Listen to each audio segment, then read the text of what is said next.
All right, fire it up. Let's go. All right.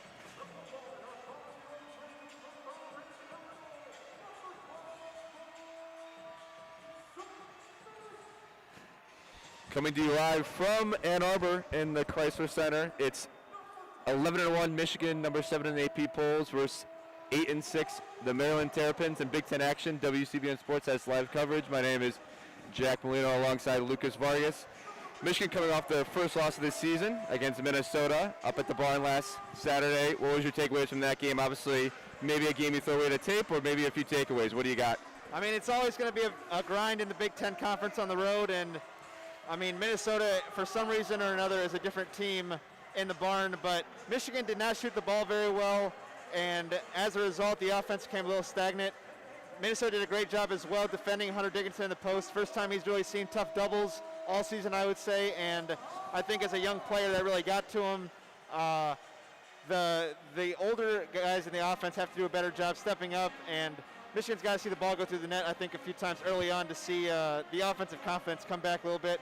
We'll see what kind of impact Eli Brooks has as well, obviously being out with an injury last game, but his value to the offense is that experience, is that leadership, and defensively he's as important as it comes probably for this team as well. Eli Brooks missed last game due to a strained right foot, but he's back in the starting lineup tonight. He only averages 8.7 points per game, but he's kind of the steady hand in this Michigan offense, and they definitely missed him last game. But last time these two teams met, Michigan won that contest 84-73 in Maryland. And Hunter Dickinson had a very good game, 26 points, double-double. And the storyline there was he was actually, grew up very close to Maryland, but was not recruited by Mark Turgeon. Do you think he has another good game tonight? Yeah, it's going to be very interesting to not only watch his bounce back, if there is one after the Minnesota game, but also how he interacts with the Maryland sideline. That was a major story, I thought, on New Year's Eve, and he had something to say every single time down the court. I mean, he was demanding the ball in the post, and he went right at Maryland. We'll see how he comes out tonight, but I expect him to be very aggressive. The guy that I got my eye on, though, is going to be Franz Wagner. To me, he's the difference between this Michigan team winning and losing the big ball games. I think that Isaiah Livers is going to be pretty consistent. I think Hunter is going to be pretty consistent as well as a freshman. Last game maybe being an outlier. I think Mike's done a good job running the show, and Eli is valuable, like I said. But I think Franz is the guy that can really take it to the next level. He's a mismatch no matter who tries to guard him. He can guard everybody on defense, and when he's on offense, then it's just too hard to guard this Michigan Wolverines team. For Maryland, it's Wiggins, Morcell, Hart, Scott, and Smith. And for Michigan, it's Smith, Wagner, Brooks, Livers, and Dickinson. Eric Ayala, the number one scorer for Maryland, missed the last two games with a groin injury, but he is expected to play in some capacity tonight off the bench. So we're ready to get started here in Chrysler. Michigan 11-1, looking to bounce back after the first loss. Maryland 8-6, they're 2-5 in the conference, looking to steal one here in Ann Arbor. And as you mentioned, Ayala, we'll see what he looks like for Maryland in his return. But Maryland's a team that has pulled off some interesting wins, as we've talked about beforehand on this broadcast. I mean, road wins at Wisconsin and Illinois are their only two Big Ten wins so far, and they find themselves on the road again tonight. Michigan's going to have to find something to bounce back here. Get the rhythm going. Senior Smith tips it off against the freshman Dickinson. Maryland gets control. And it's Hart, who's starting in place of Ayala, who has the ball for Maryland as they start the game. Ayala dumps off to Smith, goes up with his right hand on the left side. Good defense there by Dickinson in the post. Wagner the other way. Gets it back, and Michigan will enter their first set of the evening. Mike Smith gets the ball from Wagner. Livers along the baseline on the right wing. Gets it to Wagner. Morcell on him. Drives right, gets a screen from Dickinson. Takes a nice little floater, uses the backboard nicely, and he scores. Michigan up 2-0 early. And Franz coming off a double drag, just gets enough of an angle downhill, and like I said just a few moments ago, he's such a mismatch on offense. If you're too small to guard him, he can take you to the basket. That's exactly what he did there. Good start for Franz. See if he can be aggressive all night. Scott has it. Now it's Morcell. Wagner on him. Morcell comes off the screen. Dickinson helps off the screen. To Morcell, takes a three over the outstretched Dickinson, gets a shot up but misses off the front rim. Livers the rebound. And here comes Wagner. Maryland, not much pressure on that offensive glass either, just a clear lack of size, so expect them to just get back in defense, I think, to take away the transition. 15 on the shot clock. Smith gets a screen from Livers, who gets the ball back, looking for Dickinson down low. Smith doing a good job on him. Dickinson ends up getting it on the right block. He's doubled immediately, looking to pass it back out. Finds Smith, who's been hot from three, knocks it down. Nice pass there from Dickinson. That's a good start for Mike Smith as well, but I like Hunter Dickinson handling the pressure. You knew it was going to come. Everybody watched the Minnesota film, and he's able to get one escape dribble down and find the right pass. That's what he's going to have to do growing up. It's Wiggins, gets it out to Hart. Now Marcel has it at the top of the key. Franz Wagner and Livers switch. Smith has it with 8 on the shot clock. Dickinson guarding. Back to Wiggins. Excuse me, that's Hart. Mike Smith with some good perimeter defense. Wagner gets beat on the baseline, though, but Dickinson rejects number 11, Marcel. He comes over and helps. I think the shot clock expired anyway, but a turnover nonetheless. Michigan basketball. Hunter Dickinson making his presence felt on the defensive end. I believe that's 2 blocks already in the first basically 2 minutes of this ball game. As the shot clock expiring, you said it yourself. That's not going to work for Maryland to take it in against Hunter Dickinson tonight, especially with the emotion he's going to be playing with in this one. Dickinson gets doubled again immediately, gets it to Eli Brooks, and he misses the floater, and Dickinson bats it back out right out to Smith. Wagner decides not to take the 3, and he drives left. No good there. Goes up with his left, gets his own rebound. Shot clock did not reset, 10 on it. Smith drives right. Strong drive, ends up not getting fouled. Oh my goodness. Juwan Howard not happy with that. Maryland in transition the other way, but Michigan gets back on defense in a timely manner. Here's Hart has it. Eli Brooks, a really good perimeter defender. They missed him last game on him. Marcel now gets a screen on the flare. It's Hart. Nope, nothing there. 8 on the shot clock. Good defense from Michigan here. Wiggins working on Franz Wagner in the corner.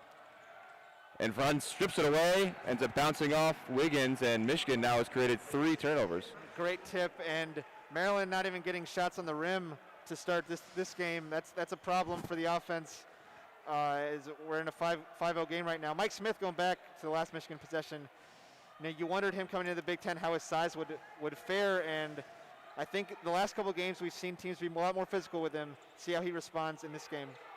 Smith looked like he was fouled there. Ends up taking the 3 off the dribble and hits it. Michigan up 8-0.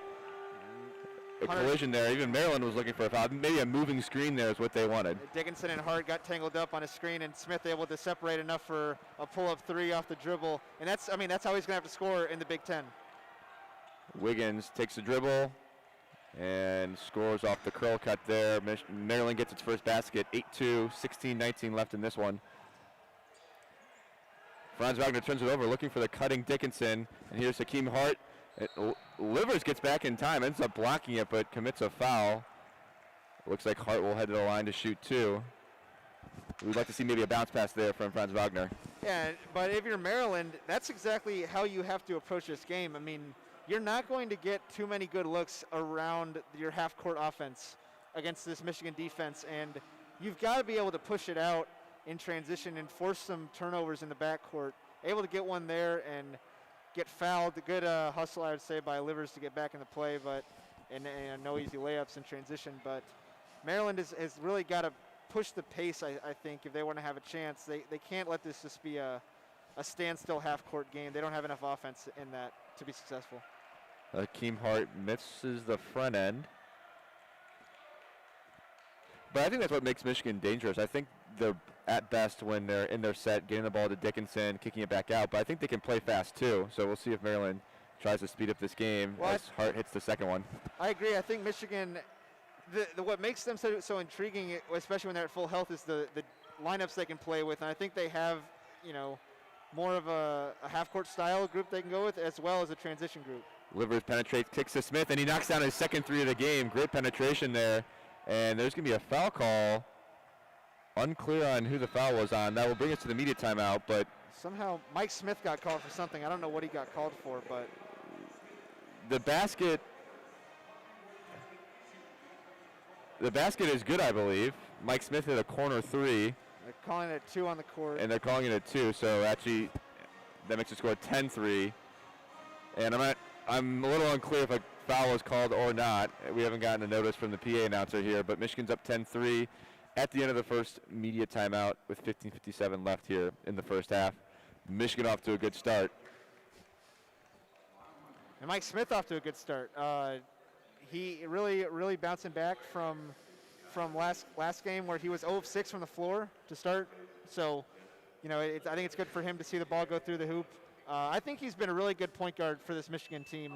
I've said it to people before, and Xavier Simpson was a great point guard for Michigan, right? He was one of the all-time winners for this program, and he did a lot of really good things. But I think Mike Smith brings a little bit of a different style that might fit better at times with this group, in the fact that he's not as ball dominant, I would say, and I say he's held his own on defense, and his ability just to shoot it has, I think, been the most important element that he's brought to the offense. From that point guard spot, especially if you want to play through the post, through Hunter, or through Livers or Franz Wagner getting in the paint, then you've got to have that point guard that can be a threat to stretch a defense, right? To take a guard out from digging in the paint, and I think that's what he's really been able to do. I think he's done a great job running the offense as well, running the show, just getting the ball moving, because Michigan has a lot of weapons, so you can't just let it stick on one side. Yeah, I think two interesting stats that kind of explain exactly what you're saying. Last game, obviously, they lost to Minnesota, but he had 10 assists, and he's had 6 plus assists in the last 6 games, and then he's actually 11 for 19 from 3 in his last out of his last 19 attempts, and actually make that 12 for 20 after he made his first one tonight. So Smith can do both. Xavier Simpson wasn't two-dimensional at all. I mean, he was obviously an unbelievable distributor, but Mike Smith has proven that he can distribute the ball, get the ball to Dickinson in the pick and roll, and it can also hit the 3 when they need it. So Mike Smith has been an unbelievable transfer, filling the void there for Xavier Simpson. But the difference, and I think you saw it more so in the Minnesota game, was just, Mike's ability to get in the paint isn't necessarily going to be about him throwing up a hook shot to finish. It's got to be more about just drawing in defenders so that he can kick it out to good shooters in Livers, Franz, Eli, Shondae Brown when he's in, and not necessarily finishing in the lane maybe as much, but just being able to get in there, which he can do. But Xavier obviously was looking to score more so in the paint, I would say. One of my favorite plays that Mike Smith makes a lot is when he comes off the pick and roll and drives really hard and then goes right at the defender who's probably showing, the big defender, and almost like there's a wraparound pass, and bounces it into the Dickinson who's rolling. And once Dickinson gets the ball right there, it's game over. So, but I would say still just a phenomenal find in the transfer market from the Ivy League to get a guy to come and be your starting point guard, and the other transfer from Wake Forest, Shondae Brown, on the court now for Michigan as well. So 2 very impactful transfers that have helped this roster, I would say, be complete. Yeah, perfectly said. I mean, they filled the voids that Juwan needed to fill perfectly. As Shondae Brown has checked in this game, Michigan actually enters the game with a little zone here, creates a turnover. That's the 4th one for Maryland. Wagner got a steal, takes a floater, no good, and Hart comes with the rebound. Michigan switching up on defense there, but they'll go back into, they'll go back into man now. Shondae Brown defending Hart there. It's Marcel at the top of the key, gives it to Smith. Backdoor cut there from Wiggins, tricked Livers there for a second, but Livers got his hand on it. Nice recovery. Well, this zone defense is good. The length that a lot of these Michigan wings have makes it tough, and right now you have a rim protector in Hunter Dickinson on the court. He has no fouls right now, so he can play freely, and Michigan does a great job taking away passing lanes. They know how to play this zone because they can sit on the right pass. Wagner dumps it down to Dickinson. He's doubled again immediately. Kind of an ill-advised pass there from Wagner, but Michigan will retain possession. The score is 11-3, 15-11 left here in the first half. First time that we'll call Ayala's name getting that ball out of bounds on the post-up. Good dig. That's right. Eric Ayala, the leading scorer for Maryland, has been out the last 2 games with a groin injury, is now in the game, and he's actually guarding Livers, Michigan's star player. It's Smith. Now to Shondae Brown. A little weave action into a ball screen. Wagner comes off the screen, and Marcel, a little aggressive defense there, and commits a foul on Franz Wagner. Turgeon not too happy with that one. And Maryland really trying to make Michigan reject that ball screen, not really letting them use it to the middle, trying to keep the ball on one side of the floor so that they can't get that ball reversal to the post up for Hunter. Smith kicks out to Livers in rhythm, and Livers hits his first through the night. That was a nice stroke there from Isaiah. Yeah, let's see. I bet we'll start to see the scoring diversify a little bit. Mike obviously got going early on, but this Michigan offense looks dialed in tonight. 14-3 lead for the Wolverines. Pressure defense on Iowa. Marcel drops it off to Smith. Galen Smith spins, works on Dickinson. Good defense and does not get the friendly roll. Rebound Dickinson. Mike Smith power through in transition. Picks up his dribble, gives it to Livers in rhythm again, and he is feeling it. Isaiah Livers forces Mark Turgeon to call his first time out. Michigan up 17-3. All of a sudden, it's a 14-point lead. I mean, but just look at the pace that ball was brought up off the rebound. Off of a rebound that bounced 3 times on the back rim. Maryland retreats everybody back without any pressure on the offensive glass themselves. And it's still almost like Michigan's in transition with the pressure that Mike Smith attacks the lane with. And not even getting into the paint, but just attacking his defender to make it look like that, drawing help, and then able to kick it to Livers. I mean, that's pace that Michigan plays with in the half court, and that's what makes them successful offensively. Yeah, people don't realize there's a science to transition offense. Mike Smith took 2 dribbles to get across half court, and you have Isaiah running his lane, and, it was a perfect spot, and he hits the 3. I mean, it looks easy, but, that's something they practice, and Michigan's transition offense paying dividends here early, up 17-3. Michigan winning the turnover game here. Maryland has committed 4.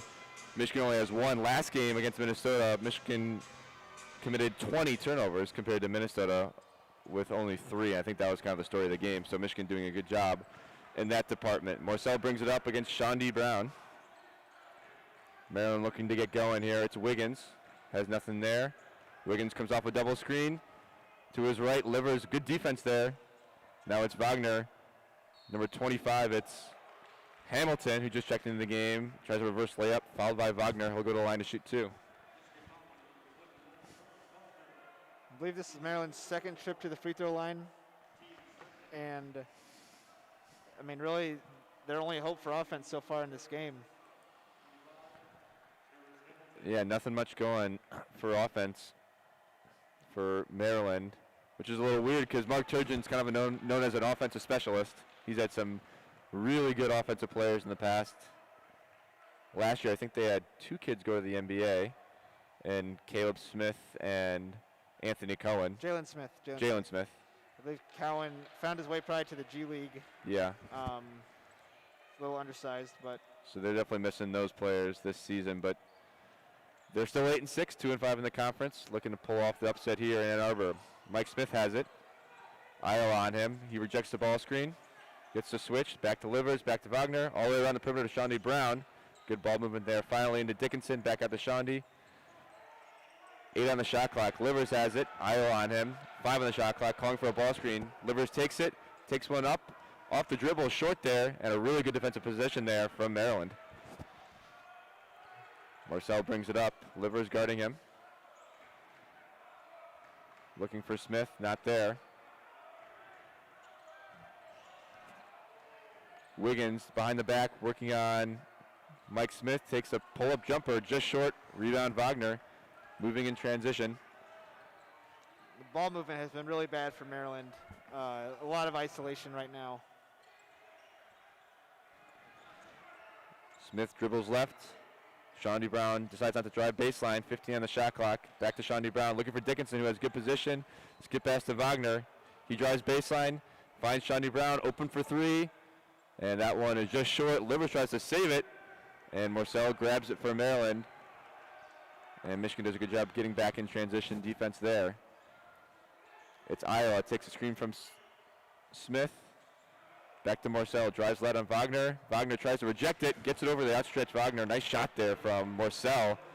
17-7, Maryland cuts the lead to 10. It's a really tough make in the paint over an outstretched arm of Franz Wagner, and if Maryland hits those shots, credit to him, I'd say. Smith rejected there by Iowa. Maryland going on a bit of a run here, looking to score again. It's Marcel on the right wing. Takes a pull-up jumper over Wagner. No good there. Turgeon wanted a better shot there. Maybe wanted the offense to get set. Here's Livers the other way. Shondi Brown gives it back to Livers. To Smith on the near side wing. Dickinson posts. Gets doubled right away, which has been happening.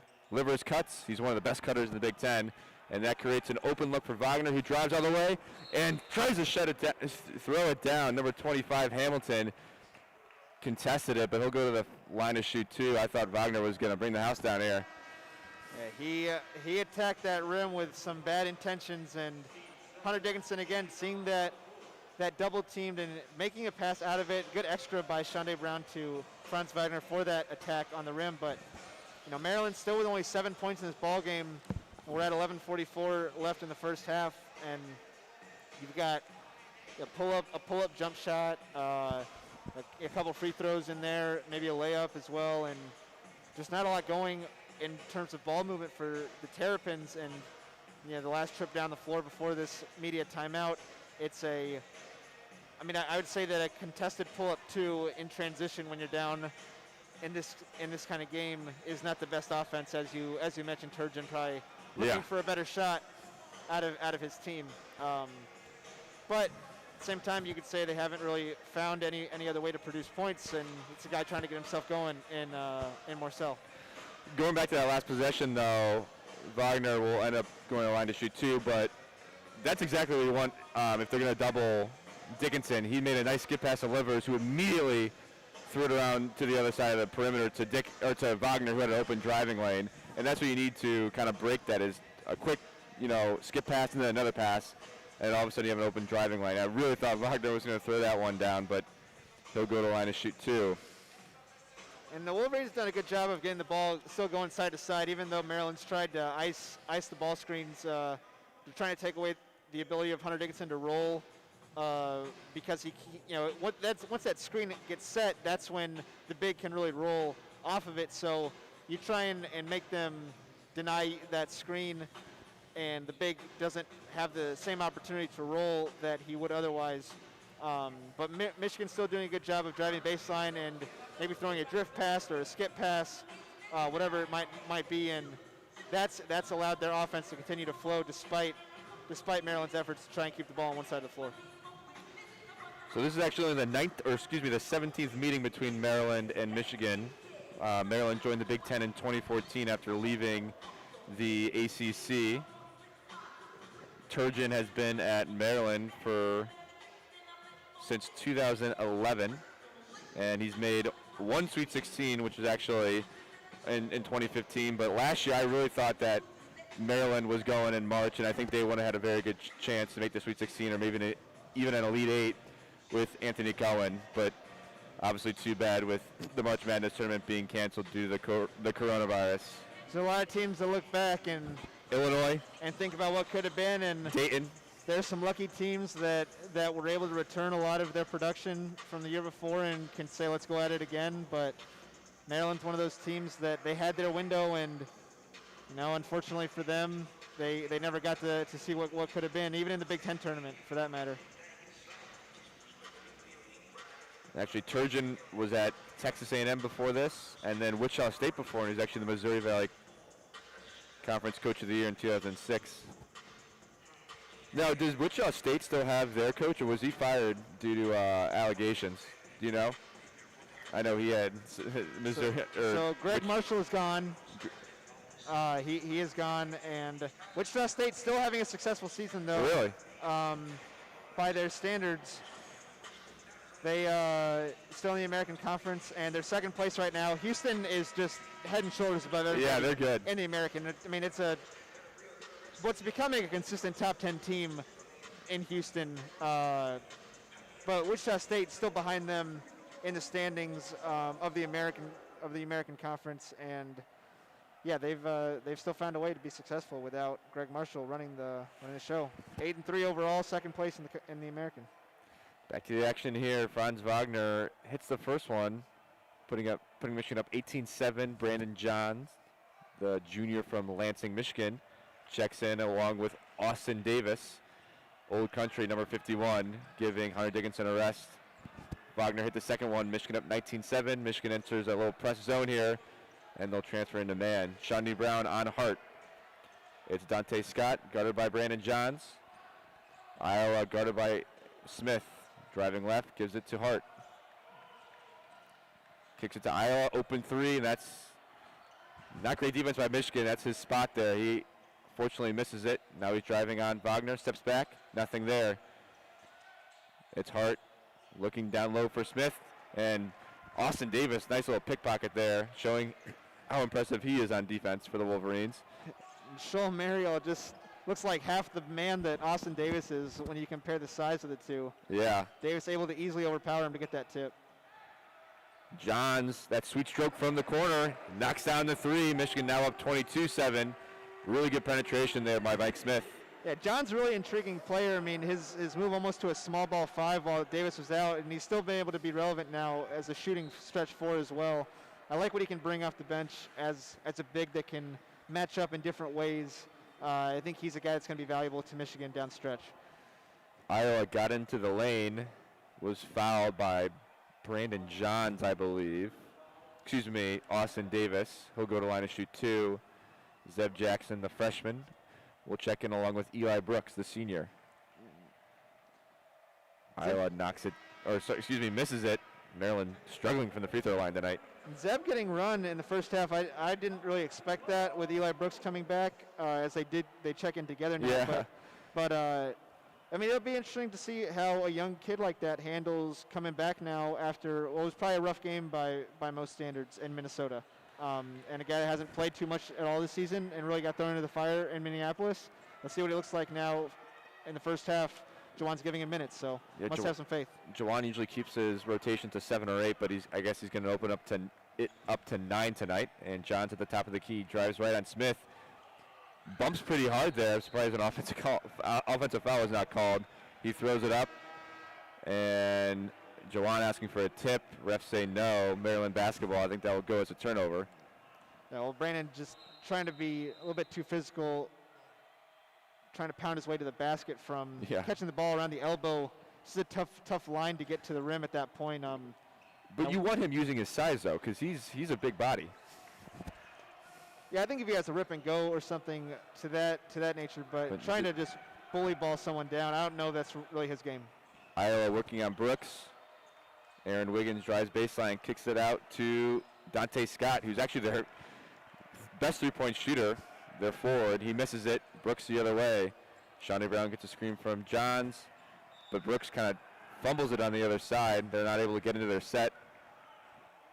And that's what you foul called, going for the loose ball.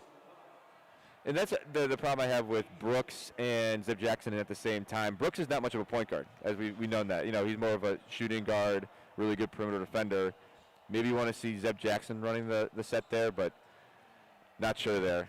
Well, Michigan is going to have to find someone to be that backup point guard, though. So someone's going to have to find a way to take that spot over when Smith is out. The rest of the Big Ten.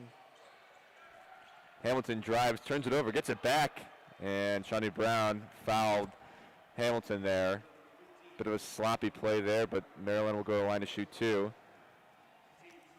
This is really starting to become Maryland's only offense. Half their points, four of them from the free throw line so far. A chance for 2 more. Hamilton knocks down the first one. Now coming out of this media timeout, we have Livers, Dickinson, Wagner, and Smith all out. This is kind of an interesting rotation. We'll see how long Jawan keeps it. Hamilton will miss the second one. Kind of an unfriendly roll there. And here comes Brooks the other way. Michigan looking to get going on offense. Brooks has it. Gives it to Davis up top. A few screens here and there. Here comes Zeb Jackson around the perimeter. He has it now. Davis rolls, nothing there. To Shawnee Brown in the corner. Davis really wanting it there. And he's going to get fouled there by Hamilton.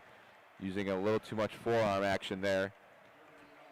Well, Maryland's trying to be physical with Michigan bigs, whether that be Davis, Johns, Dickinson, whoever it is. And I mean, the effort will work to an extent, but a guy like Austin, it takes a lot of power to move him, and sometimes that dramatic movement garnered the foul call. Marcel checks in for Hamilton, who just committed the foul. Dickinson posting up again on Scott, nothing there. Brooks now looking for Johns. He's doubled immediately. Gives it back out to Brooks. Now Johns in rhythm in the corner. Off the backboard, not a pretty shot there. Maryland has it now. Marcel brings it up. 9 minutes remaining in the first half. Michigan up 22-9. Live coverage here on WCBN Sports. Wiggins shot fakes, takes a step back. I thought he had a lane, decided to step back. Now Scott working on Davis and hits it over the outstretched Davis.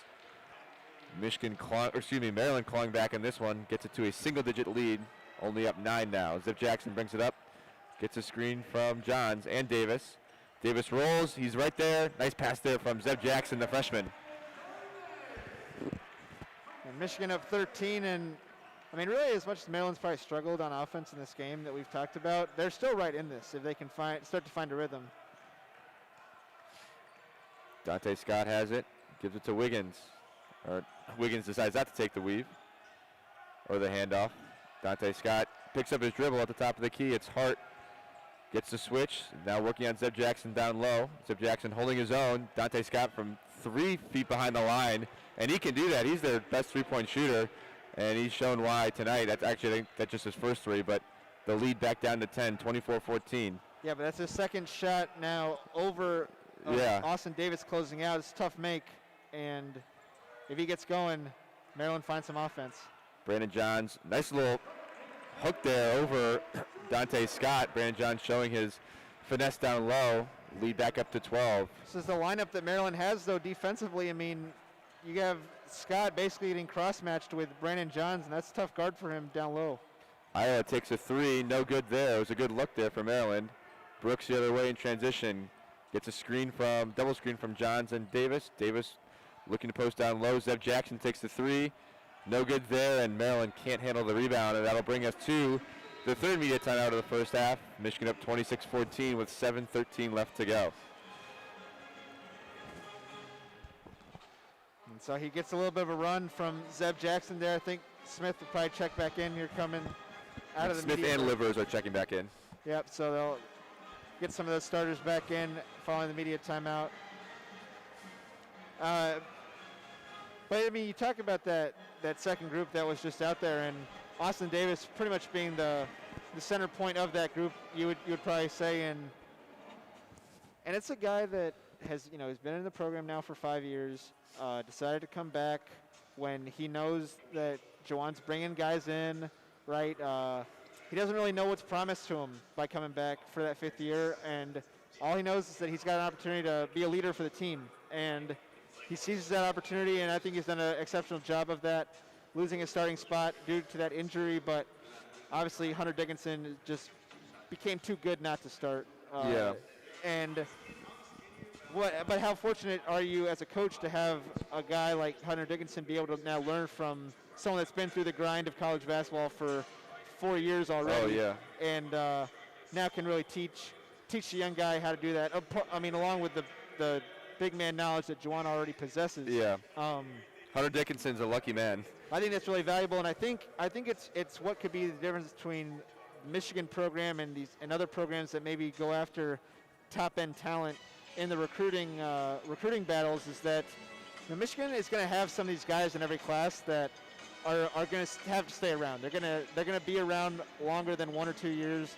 They're going to stay, and that experience is going to be passed down, and it's going to be really valuable to having younger guys that can learn more quickly, because they aren't just thrown into the fire immediately, or they aren't thrown into the fire at least at practice against guys that have already been there and know what it's like. So I think the way that this roster is starting to take shape, and obviously the very talented recruiting class coming in next year, but I just think that the way that this team is going to have some experience in every class that is going to be on the court too is important.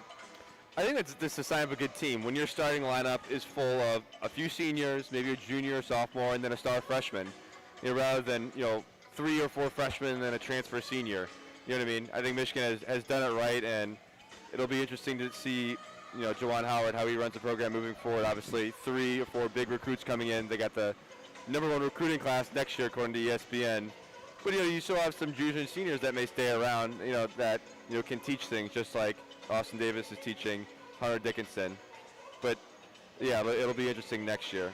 And I think that a guy that might epitomize that at some point eventually is Terrence Williams or Zeb Jackson. I mean, like Zeb's getting some run here, but like Terrence, he's a guy that maybe plays a couple spot minutes, but he's a guy that would be starting on a lot of teams right now because of that recruiting rating next to his name, and probably just out of necessity of getting a guy with a little bit of talent on the court. But Michigan doesn't have to right now, and they're going to let him grow up and figure things out. And I believe that next year he'll be a big part of this team. Yeah. And I think for him, similar to the way Hunter can learn from Austin, I mean, Isaiah Livers 100%. or Shondae Brown, like some of those guys, Brandon Johns maybe, like they can teach him in the position what it would be like for him that he'll step into. For sure. Back to the action here. Austin Davis has it. Michigan up 26-14. 7:07 left in the first half, and a beautiful spin move. Austin Davis taking Dante Scott there to school. That was a nice move. Oh. And Mike Smith kind of blindsided there. Nice screen. I mean, it was a legal screen by Dante Scott. Iowa gives it to Wiggins in the corner. Guarded by Sean D. Brown. Gets a screen from Scott. Now it's Hart who drives, penetrates, decides to kick to Iowa, who is working on the other side, Smith, and that's just a little too easy. Once Iowa's down there, it's pretty tough to stop him. And Maryland staying in this one, down 12. Turgeon really trying to get his Terrapins to play some good defense here. Here's Mike Smith, drives out of the basket.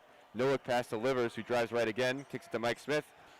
For three, no good, but that's a good look there for Michigan. Nice penetration and a kick. Here comes Wiggins the other way. Gets a screen from Scott, decides not to take it. Now gives it to Scott at the top of the key, and he misses, and that's the look that Maryland wants. Like I've said before, he's a very good three-point shooter. Smith on the right side. It's Davis working on Scott. Spins right.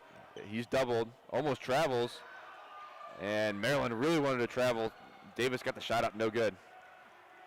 The most important thing to doubling a big is the timing of it. If you just come right at him, a lot of the times the pass is too easy to be made out of. Yeah. If you can get them to put the ball down first and then double, you've got a great opportunity. As Maryland responds, a three from Hakeem Hart, and now it is a single-digit game here at 28-19, 5:36 remaining in the game. Michigan calls a 30-second timeout to try and talk things over. Yeah, I think these last 5 minutes are going to be pivotal. I mean, I think Michigan's playing much better basketball, and they've had the chance to maybe blow the doors off Maryland and get up 15 or 20, but Maryland's sticking around, and you're right, they've made it a single-digit lead with 5:36 left. Jawan calls a timeout. We'll have one more media timeout under 4, so we'll see if Michigan can maybe have a good last 5 minutes here and enter the halftime with maybe a 15 or 16-point lead, but we will see.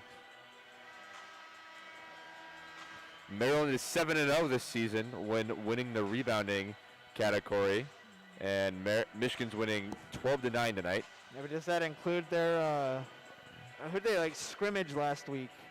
I think it was a real game. It was Wingate. I think they were supposed to play Nebraska, but they were shut down due to COVID protocols. I think it was a real game. It was a Division II Wingate. Mike Smith brings it up, gives it to Brooks, comes off the screen, kicks to Livers to Wagner, and the starting lineup is out there for Michigan. 15 on the shot clock. Mike Smith gets his screen from Dickinson, decides not to take it, gives it to Wagner in the corner. Working on Wiggins, backing him down, spins, takes a fadeaway jumper, and that's the NBA lottery pick that we like to see. Franz Wagner, a tough shot there, knocks it down. Hart will bring it up against Smith. Iowa has it on the far side wing. Drives right. Nice little hesitation move. No foul called there. And here comes Brooks the other way. To Smith in the corner. Dickinson wants it, gets doubled right away. To Brooks, to Livers. Livers makes a man fall. He's fouled hard. I hope he's okay. It was Daryl Morcell that he made fall, who's clenching his ankle, and then Livers collided with Smith at the basket as he went up for his free throw, and Morcell was able to get up. Smith still on the ground. It was a pretty tough collision between two big men. Isaiah went up once again with thoughts of being in the highlight tape. A lot of guys ended up on the floor in that one, but it started off with an early attempted double for Hunter, and as we had just talked about, very quick double that Hunter's able to see before putting the ball down and just kind of tap it back out. And then the ball works its way all the way around the arc, and that's how Livers is able to attack a closeout. And Marcel ends up on the ground from that closeout.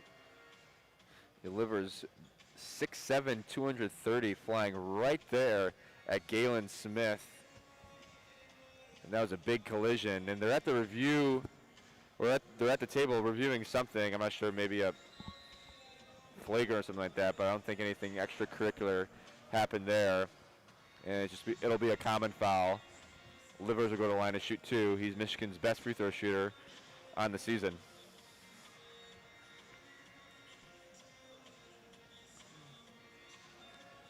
That's the one thing about free throw shooting that's probably never practiced at a basketball practices. I mean, most of the time you end up at a free throw line because you just got like punched in the face, the body, the arm, whatever. Probably end up on the ground yourself due to a foul call around the rim. Like, teams don't practice just getting nailed to the floor and then getting up and having to make 2 free throws right then and there. That's the free throw simulation that teams don't really get. Livers 95.8% on the year. Knocks down that one. The senior out of Kalamazoo, Michigan, recruited by John Beeline a few years ago, and him and Eli Brooks were part of that recruiting class along with Jordan Poole. Brooks and Livers decided to stay all 4 years, and they've made it to the starting lineup, and they have been great players for Michigan all 4 of these years. Michigan enters a little press zone here. Maryland is able to break it easily as Hakeem Hart has it, gives it to number 23, who just checks in for Maryland. Smith has it, gives it to Marcel, looking to kick, finds Wiggins in the corner, and he decides not to pull the trigger. He's done that a few times tonight, and he decides to take the 3 eventually, misses it. Marcel gets the offensive rebound. Marcel spins around, tries to get a shot over Dickinson. He just says no. Another block for Dickinson. Smith the other way.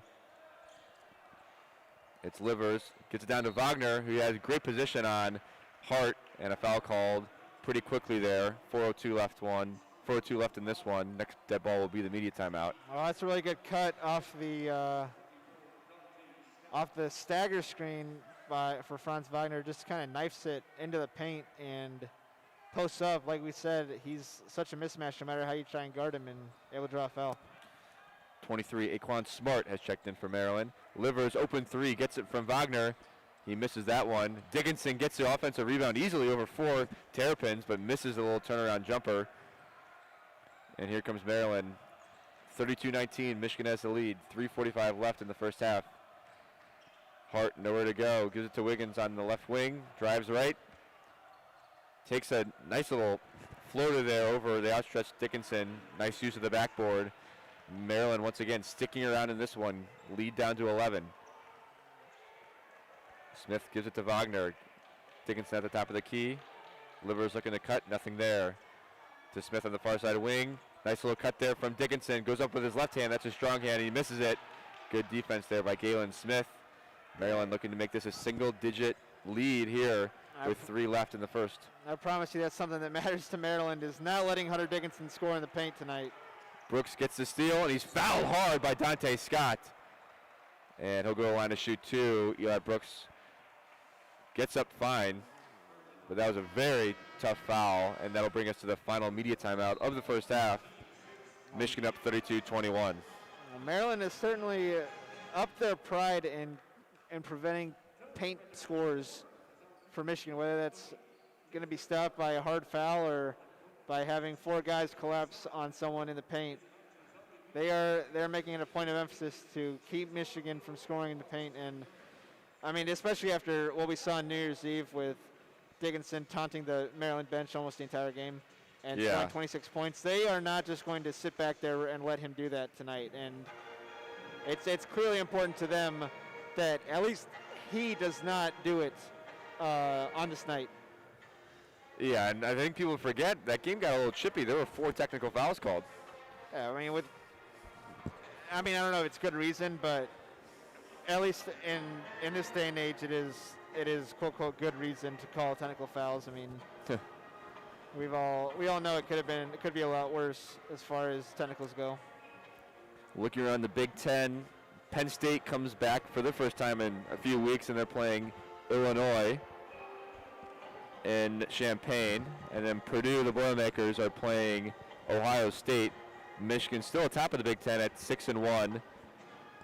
Actually, I guess they're tied with Iowa, who's 6-1 as well. Both Michigan and Iowa losing at the same place at Minnesota. The Big Ten, obviously, an extremely competitive conference this year. It should be a fun, journey down the stretch for Michigan, as they've got a lot of tough games near the end of the season. But really, in the Big Ten, as you know, Lucas, every Big Ten game is tough. Yeah, every game in the Big Ten's a battle, and people knew that coming into this year. It's a conference that people said could have 10 NCAA tournament teams, and they weren't crazy when they said that. I mean, it might not end up being that total, but Nebraska's not very good. Penn State maybe is not very good, but other than that, I mean, on any given night, there could be a battle from whoever you're playing. Yeah. I mean, we saw that with Northwestern, the way they started the year. They've fallen off a little bit, but I mean, Northwestern, people thought were just going to be a team that didn't really factor in, but they come out of the gate and they win some games, and they're every team in the Big Ten is here to compete this season. And Purdue, they started off slow, but then all of a sudden they've won their last three against Michigan State, Indiana, and Penn State. So I guess Penn State has played a game. They played on Sunday. They lost to Purdue, but Penn State down. Little trash talk after that Indiana win. I don't know if you saw on their Twitter account, they posted a photoshopped assembly hall with Purdue on the midcourt logo. Oh boy! Instead of the IU, and said basically the statistics of how many times they've won at Assembly Hall recently. Purdue owns that series right now in recent history. Yeah, it's the reality of it. And Indiana, I think, is a team that's been disappointing. Again, I would say, I mean, I feel like you can say that most years right now about Indiana, but people are frustrated. Indiana fans are frustrated. Brooks at the line to shoot two. Another great free throw shooter for Michigan. He knocks down the first one. Lead is now 33-21, 3:02 left here in the first half. Brooks knocks down the second one. Shawnee Brown will check in for the shooter, Eli Brooks.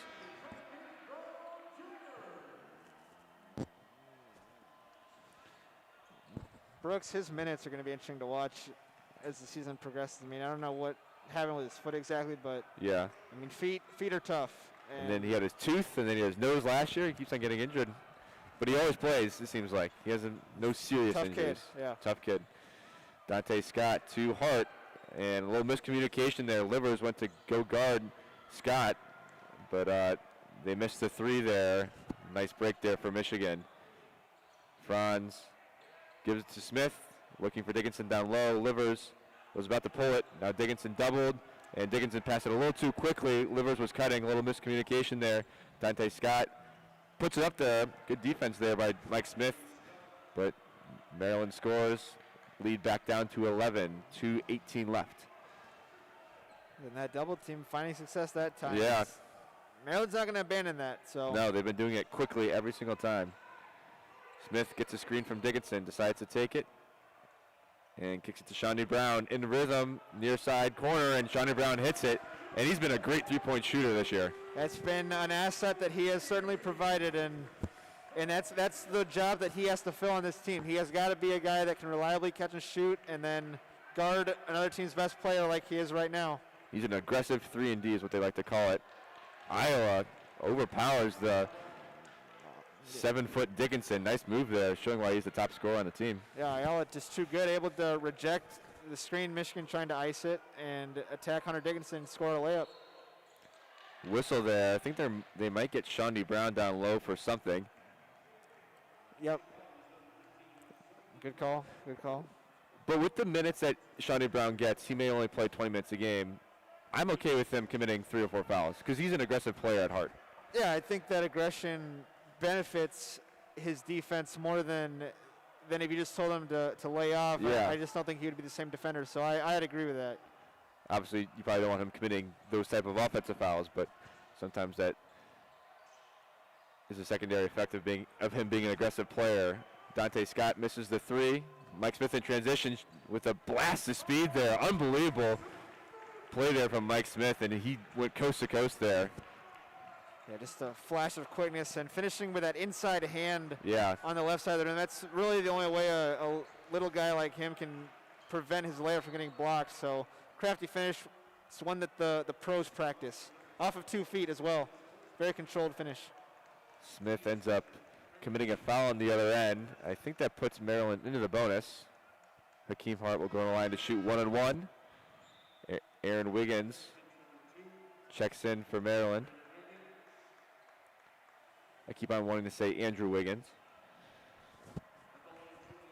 I mean, that's something that's a move, though, a finish that's really been emphasized, I think, and you see it in the pros so much now, the stride stop, the 2 feet, with either the outside or the inside hand, wherever you are relative to defender in the rim, etc. But finishing off 2 feet, so much more control than just 1 foot, and the real professional level guards are starting to really show its value.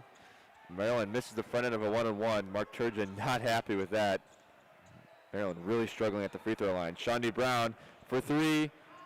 No good. Nice skip pass there from Wagner, though. Maryland the other way. Gives it to Wiggins. He's doubled nicely by Shawnee Brown and Wagner. And he will get called for Wagner will get called for a push. I thought they were going to call a travel on Wiggins. The shot clock will now be shut off, and Maryland will probably they'll go to the line to shoot 1-on-1 with Maryland being in the bonus. Yeah, Michigan bench that's a tough call for a ref to make it right in front of the Michigan bench. Yeah, not easy. Significant reaction there. I thought it was phenomenal transition defense off the outlet pass, and I mean, you can't fault your team for that effort if you're Juwan Howard.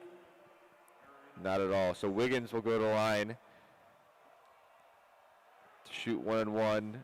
And, oh, my goodness. I think Mark Turgeon may blow a gasket at halftime with how many missed free throws the Terrapins have had tonight. So Michigan will hold it for the last shot of the half. Shot clock is off.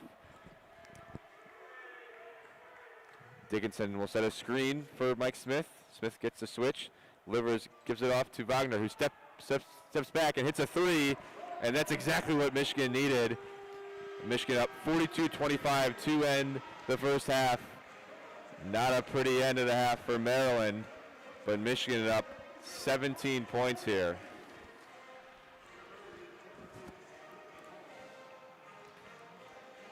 So looking at the stats here, 5 for 10 from the free throw line for Maryland.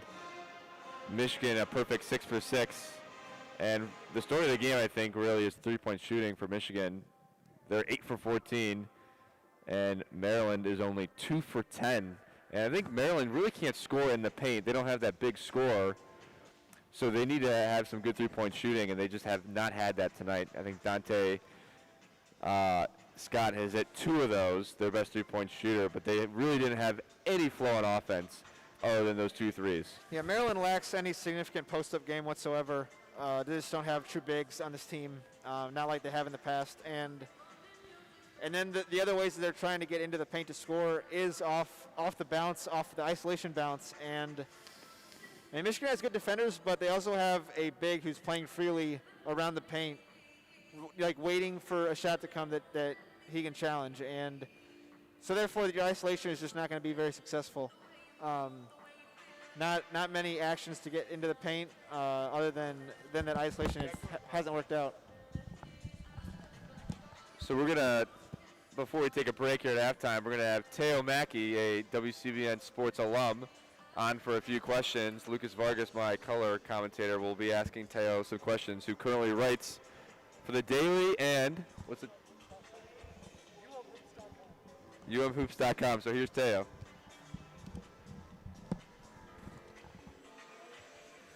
All right, what's going on? I'm Lucas Vargas, once again joined by Teo Mackey. Teo, talk us through your initial thoughts on the game, first half. Well, first of all, it's nice to be out here with you, Lucas. Miss you, buddy.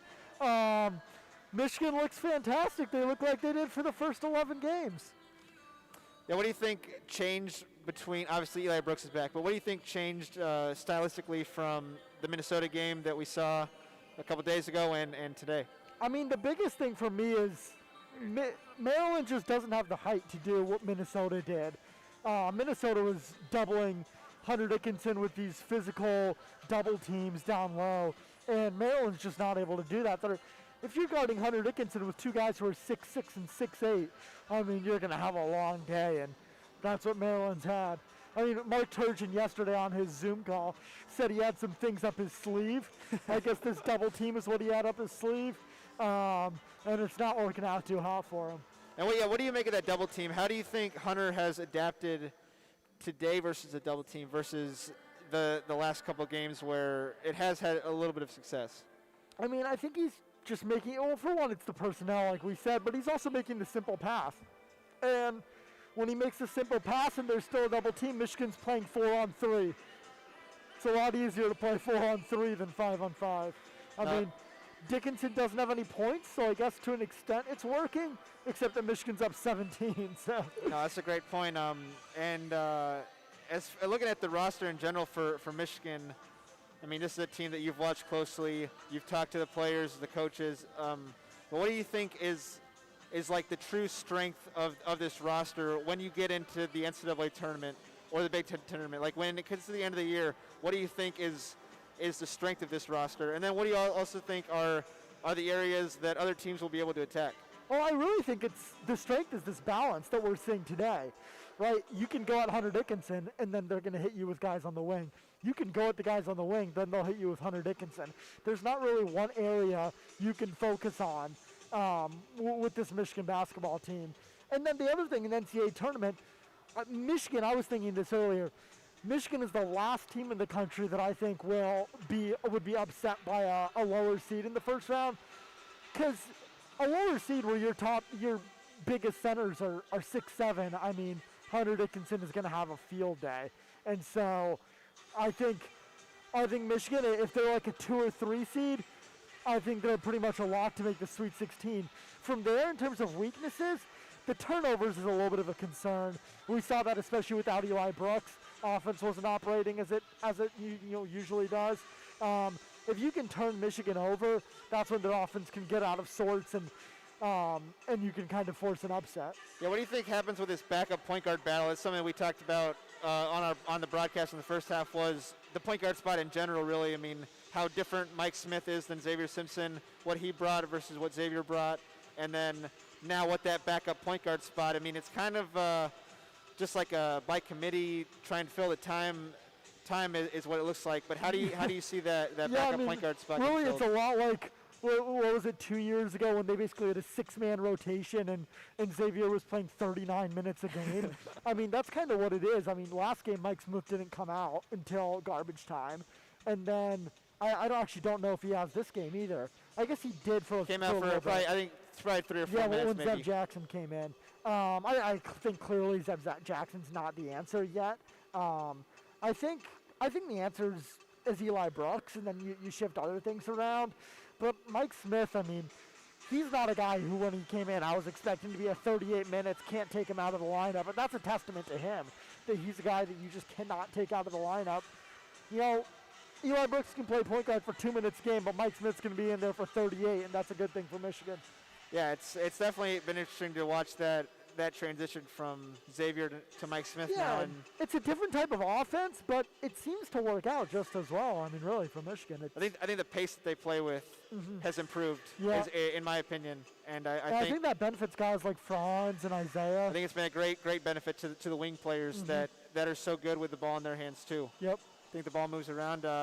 Last question, looking ahead in the rest of the Big Ten, I mean, what do you make of the crowded competition in this conference, and how do you kind of see it shaking out? I mean, Iowa seems to be up there, but Michigan looks like they may be a team up at the top as well. But there's really a cluster in the middle for sure, if not the entire top of the conference. How do you see that really playing itself out now down the stretch?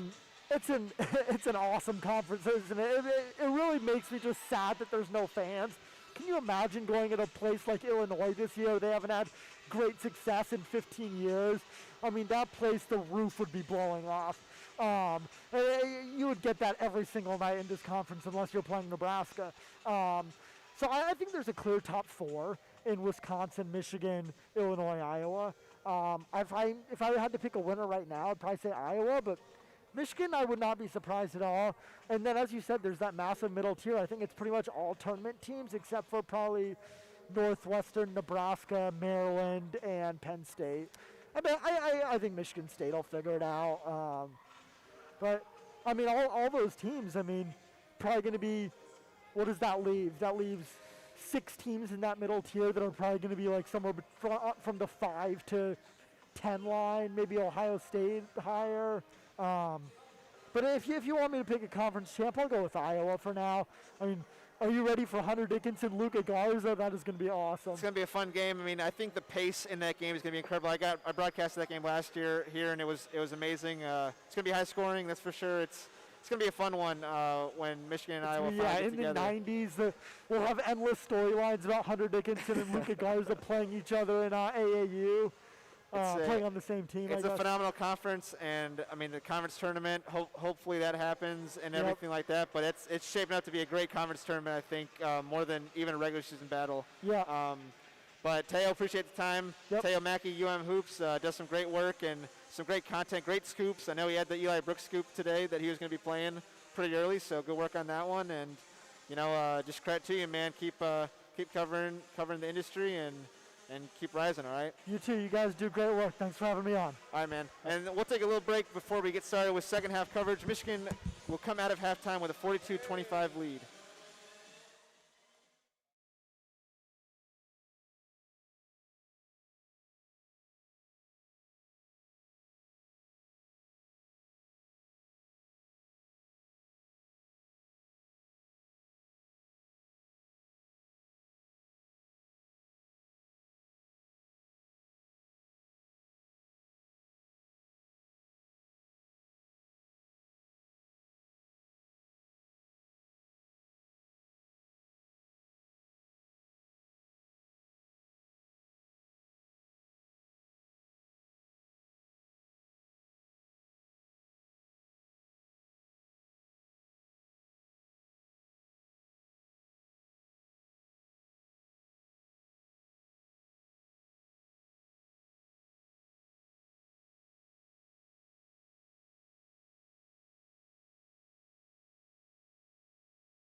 Yep.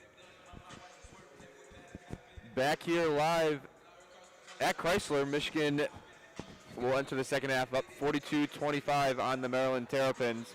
Really nothing going offensively for Maryland. We kind of talked about it before.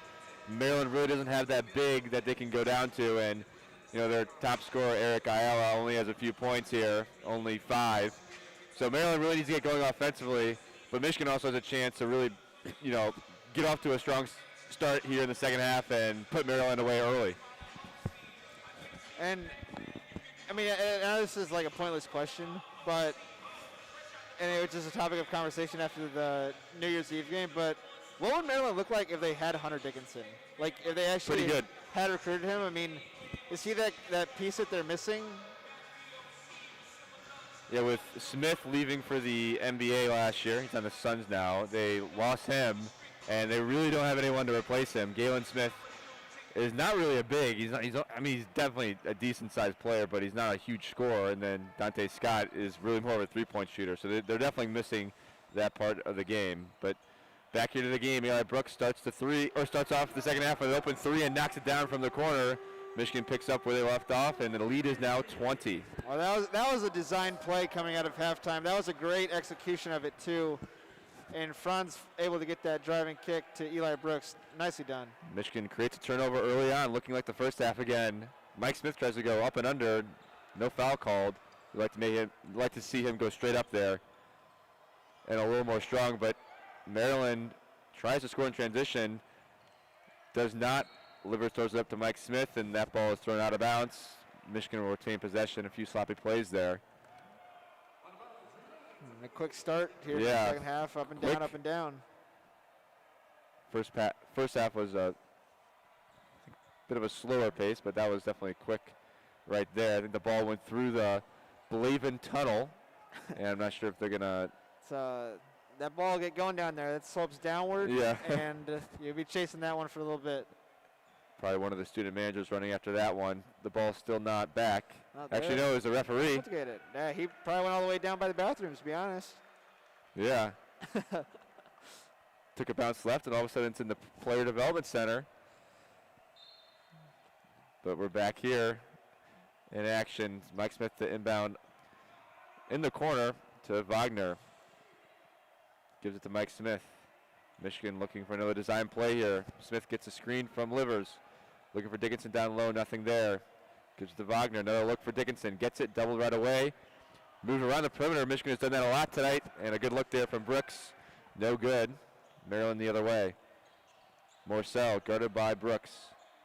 Gives it to Smith, who's guarded by Dickinson at the top of the key. Scott drives around. A little weave action, gives it to Ayala. Now Wiggins drives, pulls up, and he is fouled there. Mike Smith thought his hands were free, but I guess he fouled the shooter, Ayala, who'll go to the line to shoot the and one opportunity. Or Wiggins. Wiggins was the shooter there. I guess Mike Smith maybe gave him a little love tap, and he'll go to the line to shoot and one.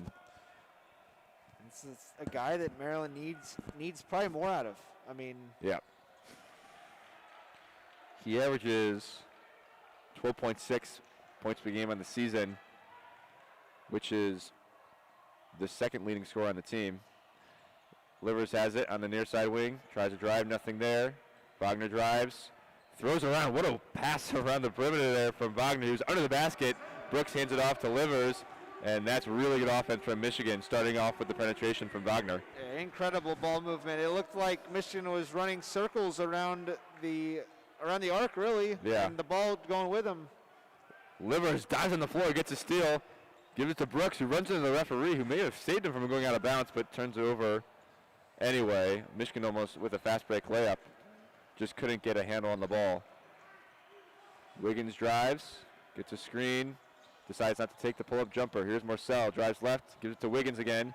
He's going to shoot a three, and once again, he is fouled while shooting, and that's a three-point shooter Dickinson just fouled. Not pretty there. You don't want to see Dickinson get a foul early on like that either here in the second half. Yeah, but only his first foul. First foul of the game, but you're right. It's a bad foul, one that you can't commit to be a sound defensive team, and I mean, we said it numerous times, but this is Maryland's really only chance at offense so far in this game is at the free throw line, and they've honestly squandered several of those opportunities. Yeah, so their top 2 scorers, Iowa and Wiggins, only have 7 points, or excuse me, 5 and 7 points respectively. Wiggins will shoot his second and third attempt here at the free throw line. Makes the first one and makes the second one.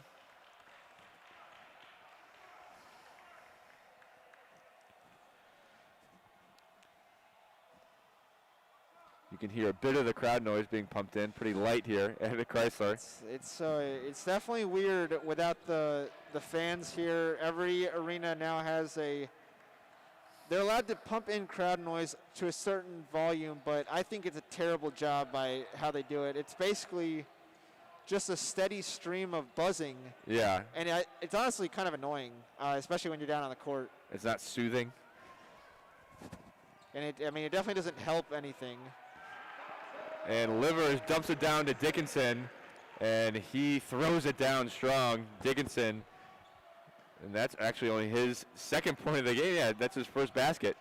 Yeah, Maryland did a good job the first half. Yeah, and he's Michigan's leading scorer, so maybe they can get Dickinson going here in the second half. Lead is 19. Morcell drives, steps back, short. Good contest there by Dickinson. It's really tough to get shots up over him around the rim. Now Mike Smith has it. Dickinson down low again, working on Smith, spins to his right, goes back to his left. He's doubled and he's fouled there. That's a good call. Iowa a little too aggressive on that reach there. He was doubling. Worried they weren't going to call that foul. Obvious foul down low, and the late whistle comes in.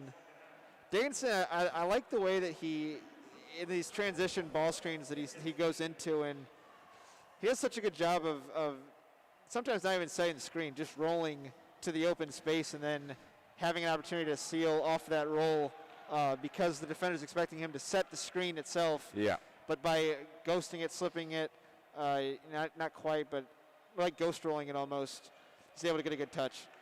The foul was on Smith, not Iowa. And Dickinson makes a second free throw for just his third point of the night. But he's now scored on 2 consecutive possessions. Iowa brings it up, gets a screen from Smith. And Mike Smith, the defender, able to fight through it. Now to Wiggins. Good defense there from Eli Brooks, putting in great pressure on. This is what he's known for. That's his forte. 7 on the shot clock. Dante Scott drives on Mike Smith, who strips him, but somehow the ball just ends up on Morcell, who wants a foul, and he's going to get called for an easy technical. Turgeon trying to protect his players, but Turgeon may get teed up here too. Maryland's got to be careful.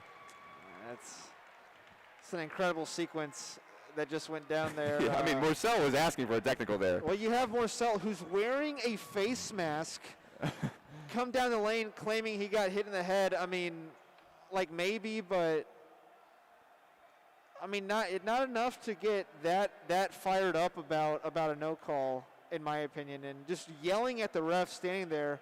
I don't know why Michigan didn't just inbound the ball and go the other way, but yeah. So he's yelling at the ref, and then Turgeon, who's sitting down, stands up and starts yelling at the ref too, getting his own technical. I mean, I don't think Turgeon was called for a technical. I could be wrong. I think just one technical foul was called. I think they called him for a tech. Really? I mean, that's a lot of frustration that's been built up with the missed free throws. Maryland was looking for several calls earlier in the first half, and I think it just kind of boiled over there for Turgeon. And now they're yelling at the Maryland team to get off the court because this is not a timeout. The whole team was out there. Yeah, I don't know what was going on. It's like a group huddle after. Yeah, a review is not a timeout. So just big stop here. We'll see what happens. And Isaiah Livers will be at the free throw line for Michigan. Dust settles.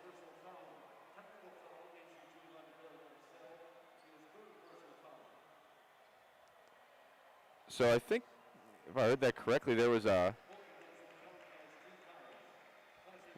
technical foul on Morcell for sure, but I also heard a personal foul on him too, which I'm a little confused. Well, the technical is both. Oh, okay. So Isaiah Livers his game to shoot 4 free throws here, I think. Yeah. So that because Turgeon should have got that tech as well. And so Livers knocks down the first 3. Chance to knock down all 4 here. He is such a fantastic free throw shooter. Swishes off 4 of them. And that brings the lead to 21, which is the most it has been all night. And Michigan now should inbound the ball. Yes, I think there was a... Must have been another tech on Michigan as well then. Yeah, so there was a tech on Turgeon. There was a tech on Morcell. And then it looks like there was some sort of technical foul on Michigan. I'm not exactly sure who was on. Wiggins is shooting the free throw for Maryland. He knocks down both. And Michigan will retain possession. So quite the sequence there. Completely uncalled for and unnecessary. Yeah. And it all started with Morcell getting hit in his face mask, which he thought should have been a foul, but it was not. So Michigan now has the ball in offense, up 55-34. 16-15 left here in the second half. Smith whips it around. Looks like Maryland's in a zone now. And Eli Brooks gets into the zone, and nice little floater there. He's really good at those shots around the free throw line. And you can't play zone if you're going to vacate the middle and allow a middle drive as Eli Brooks is able to get there. And let's see if Michigan turns it up right now. I'm intrigued to see if they heat it up. The next dead ball will be the media timeout, so Michigan probably can't go on too big a run here, but we'll see if they can maybe get a stop here and expand this lead. Smith sets a screen for Iowa, who drives left and uses his right hand. You talked about that earlier. Kind of an unblockable shot right over Dickinson. 57-36. Michigan still has a 21-point lead. Maryland in that zone again. Smith up top. Iowa's at the top of the zone for Maryland. Dickinson posts up on Smith, and he's doubled. Wiggins comes down to help. Michigan kicks it around the perimeter. Good defense there by Scott, not allowing the penetration by Wagner, forces him to take a shot, and that's one of the better defensive possessions we've seen from Maryland. Yeah, just force floater. Scott drives on Wagner, backs him down, gets him to jump, and Wagner does a nice job of not fouling and then rejecting. Yeah, Scott, wow. A little something Wagner to say, too. Love the emotion from the Wagner. Won't say we haven't seen it before. And the thing I appreciate about that the most is there's no fans in the stadium. Michigan's up 21. Michigan could easily take a few possessions off here and show no emotion and no aggression, but they're sticking with it. They're not letting off the gas pedal without a doubt. I think that's one of the. It's a big factor, I think, here in pandemic basketball, whatever you want to call it, and it's that the team that has the most collective engagement, including their bench, probably especially from their bench at all times. I would say that those are the teams that have proven to be the better teams overall this season in general. Michigan's bench is as engaged as any bench in the country. You got guys that are constantly talking on the bench, encouraging their teammates, and guys that when they're on the court are excited to be out there and excited to be playing the game together. It's not about a student section chanting their name. It's not about the amount of fans that could be in the stands. It's just about those guys being out there playing ball together, and that's the most important thing to success this season. And I think if I'm being honest, that's why I think like Duke and Kentucky and Kansas have struggled this year. And that's the opinion that I'll have, because I think that those are teams that rely on their home court for 15 wins a year maybe, and they don't have that this year. No. Right? They just don't have the same atmosphere that they're used to, and it's not the same team chemistry that you see from the guys in Michigan uniform right now.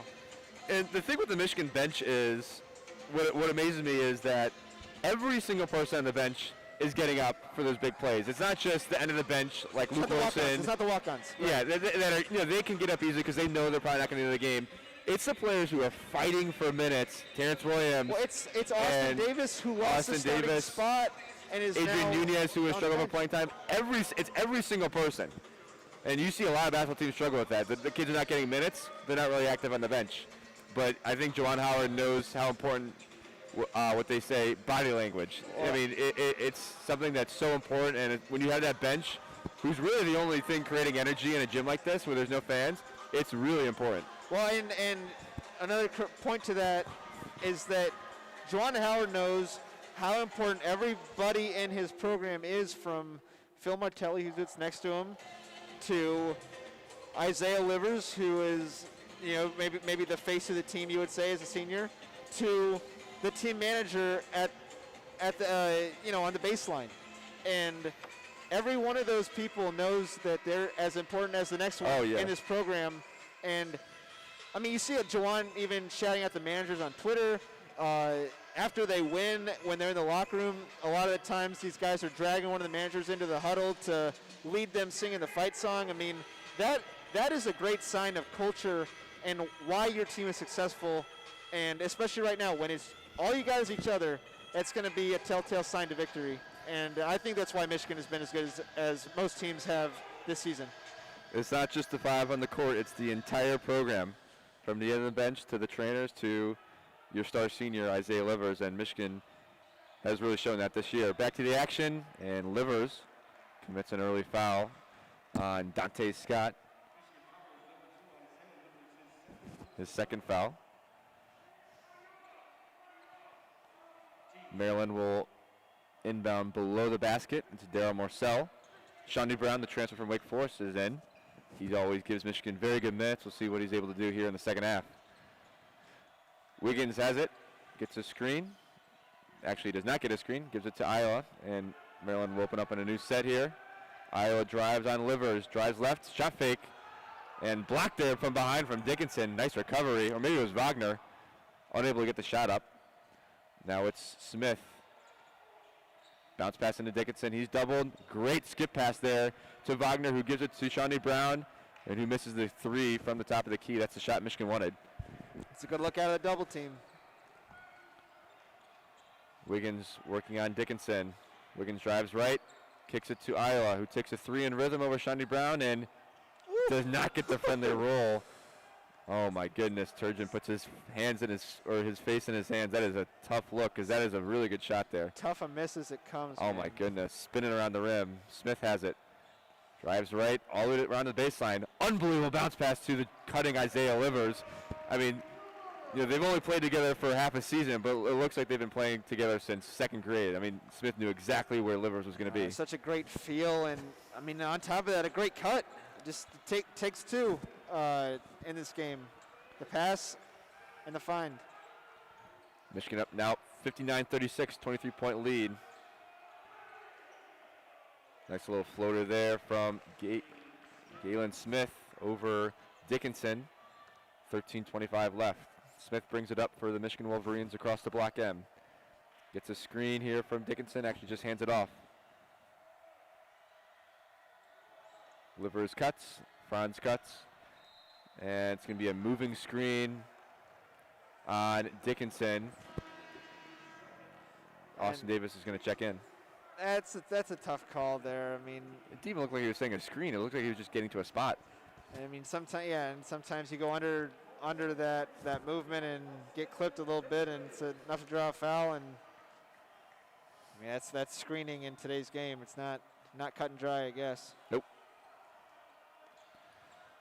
Iowa will bring it up for the Terrapins. Shawnee Brown's on him. Now to Hamilton, who just checks in. And he takes a 3, and that one is good. Well, Michigan is icing that ball screen, and that's one way to beat it, is if you can have a big set in your screen that's able to pop and hit that shot. That it's a long closeout if you don't fully rotate from the weak side. Smith on the near side wing, dumps it into Austin Davis, who's just checked in. He's working on Hamilton. Backing him down with his right hand, kicks it back to Smith, to Livers, open 3 from a few feet beyond the line. And Isaiah Livers knocks down his third 3 of the game, his fourth 3. He's 4 for 5 from deep, and he now has 20 points in the game. Great pass there from Mike Smith. Once again, knowing exactly where Isaiah Livers is on the court. Now it's Hart, drives right on Smith, Nice cut there from Scott. He goes up with it, and the ball is batted out of bounds by Franz Wagner. Good recovery there. But how sweet has Isaiah Livers' strokes been tonight? It's what he brings, and I just think it's going to be consistent. He finds good shots. He doesn't ever force anything. No, he doesn't. I mean, ever since he's been a freshman too. I mean, he's just been consistent in that he's never really pressed, but he's always been successful on offense, and I think that's why he has a chance as a pro, because what the role that he plays now and is a star at it will be the same role that he'll play in the NBA potentially, and he won't be a star, but that's what will make him millions of dollars if he is able to do it. Yeah. Hart dribbling around, nothing there. Kicks it out to Scott. He misses it. Tries to get us an offensive rebound, no good. And Mike Smith the other way. Davis posts up immediately on Hamilton. Kicks it back out to Mike Smith. His shot for three, no good. Little off balance there from Smith. Didn't like his form there. But yeah, I mean, how many, as it brings us to our second media timeout, Michigan up 62-41, how many D1 coaches would pay a lot of money to have Isaiah Livers, a senior like that, on their team? He just does so many amazing things for this team that you don't even see in the box score. And one of the reasons why maybe it was such a tough game at Minnesota was without Eli Brooks, it forces other guys to have to do something that's outside of their traditional role. And I had told someone after the Wisconsin game, where Michigan blows the doors off the Badgers, that it's a team where everybody just does their job, and they do it so well. Like, this isn't a team that you watch in, like Minnesota, for instance. Marcus Carr on the Gophers, and the guy can score 30 points or he can score 3, and it's almost like the game's in his hands, and you don't really know what he's going to do, right? You have no idea what he's such a wild card every night that, and that can be a good thing at times, but it can also be a really bad thing at times. And Michigan doesn't really have a player like that because everybody, you know what they're going to do because they're just going to do their job, and they do it at such a high level that's why they're successful collectively. I think that has value, and I think it comes from having a guy like Juwan that coached in the NBA, where in the NBA it is just so much about buying into your role and doing what they pay you to be good at, right? In the NBA, they're paying you to rebound, to shoot, to pass, or to defend. Probably one of those 4 things. At a very high level, At a very high level. They're paying millions of dollars to do it. And if you can get young kids to buy into that mindset that, hey, like, you're on this team not to dribble the ball for 20 seconds, you're on this team to catch and shoot the ball in the corner when you're open, then they can be good at it, and you can get that buy-in from 10 guys, then you can play 10 guys too, because then you can say, when you're in the game for 5 minutes, you're supposed to do this. Yeah. And if they do that very well for 5 minutes, then it's worth playing him that extra spot in the rotation. So I think it's trickled down to this team, and I think it's helped with the buy-in. Robbie Hummel, one of my favorite ESPN color commentators, he does a lot of the Michigan games. He said it kind of like you said it, like Juwan Howard has done an unbelievable job of finding the strengths of each of these guys and allowing them to just kind of leveraging those strengths and allowing them to do that every single game. Dickinson's strength is blocking shots and getting to his left hand and kicking it out to shooters. That's all he does. They don't need him to be good at everything he does. And so Juwan Howard has obviously seen the strength of his teams, and he's allowing them to do what they need to do. And it's pretty beautiful when it works well. Michigan up 62-41 in this one. So I think that, I mean, the difference between Michigan and Maryland is, in Maryland, you're in the locker room and you say, we need Iola to have 25 points tonight, right? Like we need him to have a great game. We need Wiggins to pop off and have 22 right to win this game. And then it's like, hey, well, how are they going to do that? Like, how are you going to get Iola 25 points? How are you going to get Wiggins 22 points, right? Like, how do those numbers get filled in is the question, whereas in Michigan, it's like... Think about Michigan's best game. It's like Michigan... All right, Dickinson only had 12 points. You hit your averages, and we're good, right? If you hit your average, we're solid, right? Yeah. That means you did your job. You hit your average, we're good. And that's the difference in the way that Michigan can approach ball games versus a lot of other teams. And it's different when you have like a true dominant star player like maybe Iowa does with Luka Garza, but that's a different conversation. So Austin Davis. Is there another technical foul? I guess it may have been Flagrant, maybe? If it was a technical foul, Davis would not be shooting it, though, I hope. But I think it had to be a flagrant then. I guess they reviewed it. Interesting. He misses both. Michigan will retain possession there.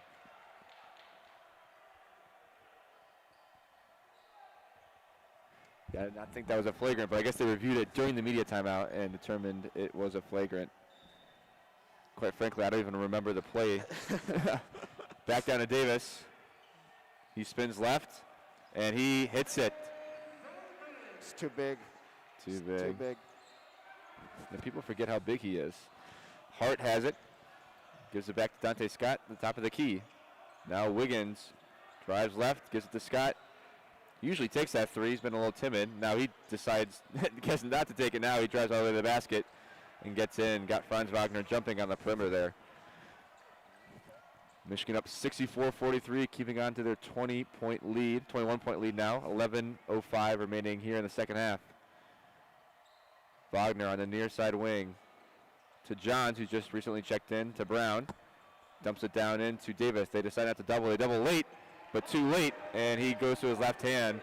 And if you're going to double, you got to be a little quicker than that before that offensive player starts spinning to his strong hand. Davis sits on Scott early in that possession and just rides him all the way around with the ball reversal to get that seal that he needs. And as we said last possession, just too big. Scott has it. A lot of dribbling here for Maryland. Scott ends up driving and draws the foul. It's Austin Davis. Drove to the baseline where there was no help. It's going to be a shooting foul, so Dante Scott will go to the line to shoot two. You've got to be able to get that drive against Davis if you're a small ball team like Maryland is. Yeah, you have to. Because Dante Scott is, a good 3-4 inches shorter than Davis. He's not going to score on him in the paint by posting up, so not a bad play there for Maryland. Scott is a 71% free throw shooter on the year. Hits the first one there. He's 49% from three this year. I don't know why they don't have him shooting 7 or 8 threes per game. And he makes the second one, brings the lead to under 20. Back down to, still 21. Can't do math tonight. Maryland actually enters the zone here. Mike Smith deciphering it. And it looks like they're going to have Brandon Johns in the middle. Now dumps it down, a little high-low action to Davis, spins to his left. He's doubled, and he'll get called for a travel. Well, it's a good action to get Davis a look there. They get it to Johns in the high post area, so he's able to suck up one of the bottom defenders and was a 3-2 initially. And then the guards are able to split out wide, pulling the top of the zone, and then it's just a one-on-one with Davis able to sit on someone in the restricted area, travel that time, but it's a good look on the action. Here's Morcell, and once again, another foul called on Austin Davis. Just not in position there. I guess pretty consistent foul calling there from the referees. I mean, it's not like Davis is swatting at it, but he's just kind of out of position there. And once you have a guard driving downhill like that. Step slow, and the speed that comes with playing smaller finally showed a little bit in the couple-minute stretch there for Maryland, but we'll see if it really makes any difference at all. Kind of a loss of energy here for Michigan. I think this is kind of a pivotal 5 minutes here for the next, really a chance to put away the game instead of allowing Maryland to come back in and maybe make it single digits. Oh, we're going to see that. Davis still out there, and now Zeb and Eli Brooks join him. Johns and Shandi, the other two players. This is the true second unit for Michigan right now. And now Davis gets a call of his own. He spins back to his left hand, and he's fouled by the helping defender, Dante Scott. This is the true backup unit for the Wolverines out there right now, and I mean it's a chance for Zeb Jackson and Eli Brooks to just show that they can handle that backcourt without Mike Smith, because there's going to be a time where they have to play without Mike. However that comes, it's going to come. Davis knocks down the first one. Isaiah Livers will head to the scorer's table. We'll most likely check in for Shandi or Brandon. I guess, the shooter, Austin Davis. So they're going to go super small here. I guess against Maryland without any true bigs, they don't really have any true bigs, so you're able to do that. Well, it's an opportunity for Johns. We talked about small ball 5 that he basically played when Austin Davis was injured, and I think it's a mismatch opportunity. I mean, I really think Johns can play out of the post well, and I think he'll have a good matchup when it comes to it. Iowa drives, kicks to Hart, now kicks to Hamilton. He's knocked down a few threes tonight. He misses that one a bit deep. Here comes Michigan the other way. Brooks running the point, gets it to Zeb Jackson, the left-handed freshman guard, who has gotten a few minutes tonight as kind of the ninth man. 17 on the shot clock. He's got Hart on him, gets a screen from Davis, bounce pass to Brooks, extra pass to Shawnee Brown, and that is some nice perimeter passing leading to an open 3 for Shawnee Brown.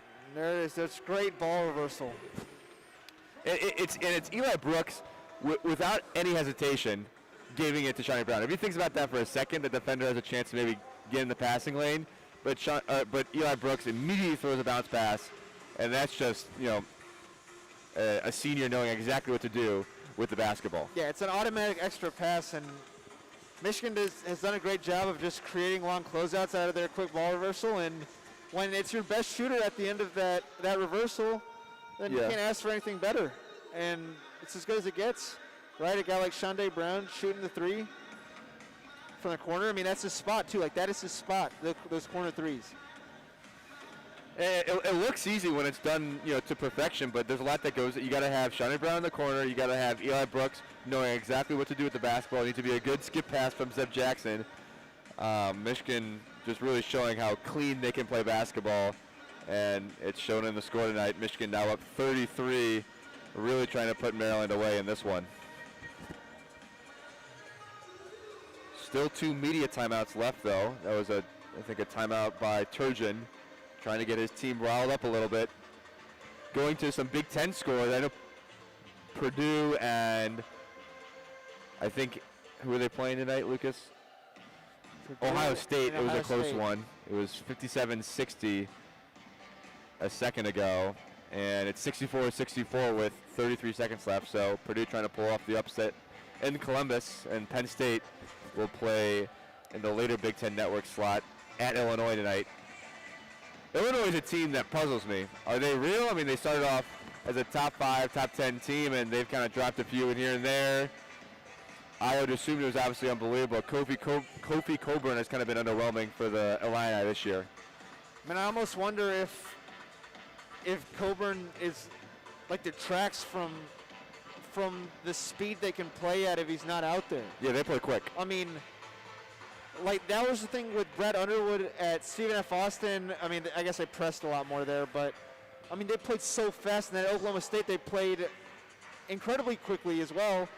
And at Illinois, I feel like he has the guys to do it at a high level, but I think Coburn almost holds it back a little bit. No, he's the guy that sits in the lane, runs block to block, not that quickly. You're definitely right about that. But he's too good almost to not play, though. He's huge, yeah. But he also doesn't fit the style that they're most successful at, and it's a tough call from a coaching standpoint and how you balance that. But I think Illinois is at their best when they're getting out and running, and I don't know if Coburn allows them to do that at the highest level. Illinois will come here to Ann Arbor in a few weeks. Illinois pulled off the upset last year with Io DeSumo hitting a game-winning shot over Xavier Simpson, stealing one in Ann Arbor.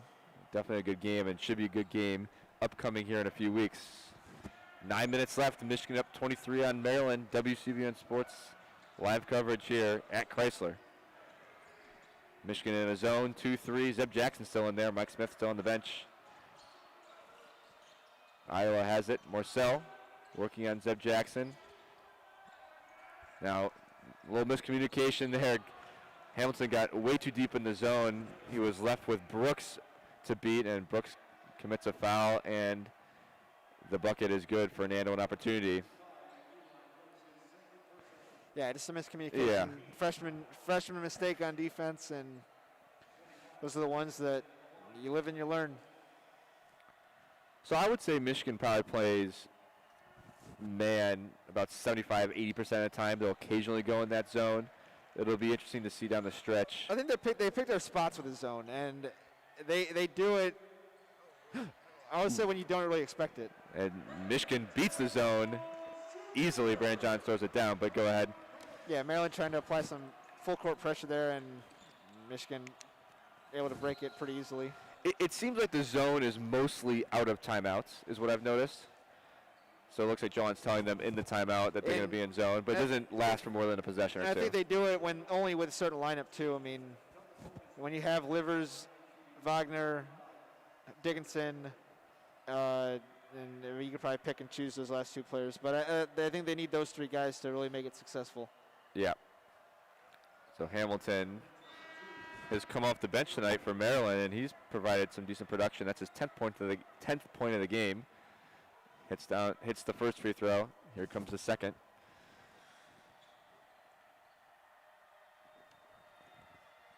And he misses it off the back iron. Michigan still up 21, 8:20 left here in the second half. Zeb Jackson to run the point here for the Wolverines. He has Iowa on him. Brandon Johns comes off the screen, looking to post up down low on Hamilton. Nothing there. Livers has it now. Gives it back to Jackson. 10 on the shot clock. Gets a screen from Johns. Zeb Jackson showing his creativity. Takes a step back three. No good. Not sure if that's the shot they wanted, but Maryland has it nonetheless. Drives right. And here's Iowa from 4 feet behind the line, and he knocks it down. If Maryland wants a chance, he needs to get going. I think maybe more importantly for Maryland with the rest of this game, I don't know if it's too big of a deficit still to overcome for them, but they need Iowa to be locked in for the rest of their schedule. And yeah. I mean, I feel like they need him to get hot here at the end, just to get his scoring back and just to, shake the injury that he just came off of and get back into a rhythm, because they're going to need him to be outstanding down the stretch. Yeah, he's a decent three-point shooter. I think he's best when he gets to the rim, but they've done a good job on him in terms of not letting him get in the paint, maybe just a few times. So Michigan up 72-54, an 18-point lead, 7:41 here at the third media timeout of the second half. We'll see who won this Purdue-Ohio State game in a second here. If my Google will load. Purdue is up 67-65 with 2 seconds left. Obviously not sure who has the ball there, but that'd be a big win for Matt Painter and the Bulldogs. Excuse me, Bulldogs. The Boilermakers. Matt Painter is funny. I feel like he always has a few down years, but once his freshmen become seniors, they're really good. And the example there is with Isaac Haas and Dakota Mathias, and who was a small guard that went to P.J. Thompson. Or the really good player that took like 30 shots a game. He's up in. Was he not a senior? The kid who went to Celtics. Oh, Carson Edwards. Yeah. Yeah. Was he a senior? Or did he stay? Maybe just a junior. I think he just stayed till junior. Junior year. But that year when he was a junior, they had it going. I thought they could make a Final Four run. I think they ended up losing to Iowa or maybe Tennessee or Auburn. The tournament that he put together was incredible in just a few games, and yeah, they ended up losing to Tennessee. But what was it, Virginia? Was it? I don't know. It was a Sweet 16 game. But Painter's gonna be around for they're never gonna fire him. Let's look. He's done some good things with that program.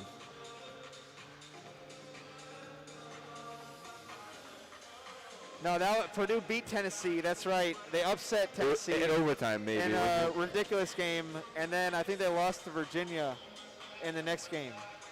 Oh, okay. Right? Wasn't that the Diakite? Oh, yeah. Yeah, in the Elite Eight. 80-75, Virginia had won, and then Virginia goes to win the national championship. And that national championship game is still the last NCAA tournament game that we've seen. So praying that comes back this season. Yeah. For memories like each of those two games we just mentioned, I mean, Carson Edwards just going ballistic, and then Diakite, the magic for Virginia. That was an exciting game. Was that Kie Clark too in there? Yep. Right for And he's for still on Cavs? Virginia. Yeah. Wagner has it. One-hand skip pass to Mike Smith. Gives to Livers, back to Smith. Johns posting up, nothing there. Smith at the top of the key. Iowa's on him. 7 on the shot clock. Morcell getting really aggressive with Johns down low. And he ends up getting called for a foul. And the Michigan Bigs doing a great job of just ducking in. Just eating up space and making themselves available and knowing that they have smaller guys on their back. Drawing fouls. That's probably the second or third or fourth time that's happened tonight. Or just on the duck in, drawing a foul. Brooks wide open three. No good. And Michigan will retain possession. I do feel like his shot has been a little bit off, I would say, today. He's best in the corner, pretty wide open. He's kind of like a Livers. He's not going to force much. But yeah, I think you're right. Today he's been a little out of rhythm. Maybe it's the foot strain. Who knows? Livers on the far side wing to Smith. John's working hard down low. It's going to be another foul call on Morcell, I think. Yeah, he's getting frustrated. Yeah. Not his night. He doesn't know what to do, and he's trying to guard guys that are bigger than he is. I mean, this is what I mentioned. Brandon Johns at the small ball 5 spot, and I mean, it's not the same matchup. So Michigan now in the bonus. Brandon Johns hits the front end of the 101. So I think Michigan can go small about as well as anybody can. I mean, when you have Livers and Wagner as well, with, say, Johns is your 5. I mean, Livers and Wagner can guard basically anybody. Yeah. So Hart misses the 3, pretty wide open there. Maryland's going to need those shots to go down if they're going to want to come back tonight. Smith working on the other end, takes a step back, long 2, no good. Johns there on the offensive rebound, right there at the right time. Spins to his right, back to his left, misses, get another offensive rebound. Now kicks it to a cutting Livers, no good, just short there. Isaiah usually makes those. A few good chances there from Michigan, but no basket. Smith with nice hands strips Iowa there, and they come down the other way. And Brandon Johns gets a nice little pass there from Isaiah Livers. Really good transition offense from Michigan. How about those hands from Mike Smith? Sneaky right there. That's what you got to do if you're a little guy. Yeah. You got to be able to get it on the way up. Now he gets beat back door by Morcell. Lead is still 20. 6 minutes remaining here at Chrysler. Michigan up on Maryland. Brooks running the point now. Gives it to Livers. Wagner cuts to Mike Smith. Now Wagner posting up. We don't see that too often. Working on Wiggins. Probably a little too far out to make a move here, but he's able to back down decent amount. Takes a fadeaway. I think he banks it. Was that banked in or not? Now rim rattle. Or rim rattle. But I'd say Franz I think he's sneaky effective at posting up guards. You don't see it very often, but when he does, you're right. Hamilton loses it, falls on the floor. And Wagner running transition nice, and he throws it down. Pass came from Eli Brooks, and just effortless, man. Trojan is forced to call a timeout, and this thing is getting out of hand. Yeah, the lead is now 24. I think Maryland's starting to really lose interest. Yeah. Long ride back home. Yeah, long game for Maryland. On the national picture, if you want to continue to look at that a little bit, I mean, as far as like teams that are going to be competitive at the end of the year go, Gonzaga I still think is by far and away the best team in the country. I think Baylor's right there behind them, but I think Gonzaga would win that head-to-head, and it's sad that game got canceled, but at the same time I think it leaves us with something to maybe be excited for later on. I think Iowa's still up there. I mean, we're going to see what Iowa's made of in the Big Ten still. Who's good in the ACC? I think, Florida State I think is good. Virginia maybe is figuring it out, but the ACC is not good.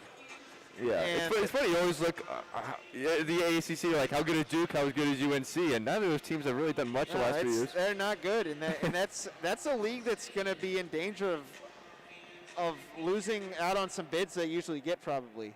And you have some big-time coaches like Boeheim, Roy Williams, and Coach K, who are kind of on their final legs. You know what I mean? Yeah, 100%. I mean, Clemson has been okay at times this year, but like I don't know if you can really hang your hat on Clemson as like the third or fourth best team in your league. Yeah. I think Virginia may be the team to beat in that conference for the years to come, especially with those three coaches leaving pretty soon. But who knows? Like Boeheim might die on the court. I mean, what is he? 76 now. He's not going out willingly. I'll tell you that. So Maryland will head to the line. It's Dante Scott shooting two. He was fouled by Mike Smith. That's his third foul.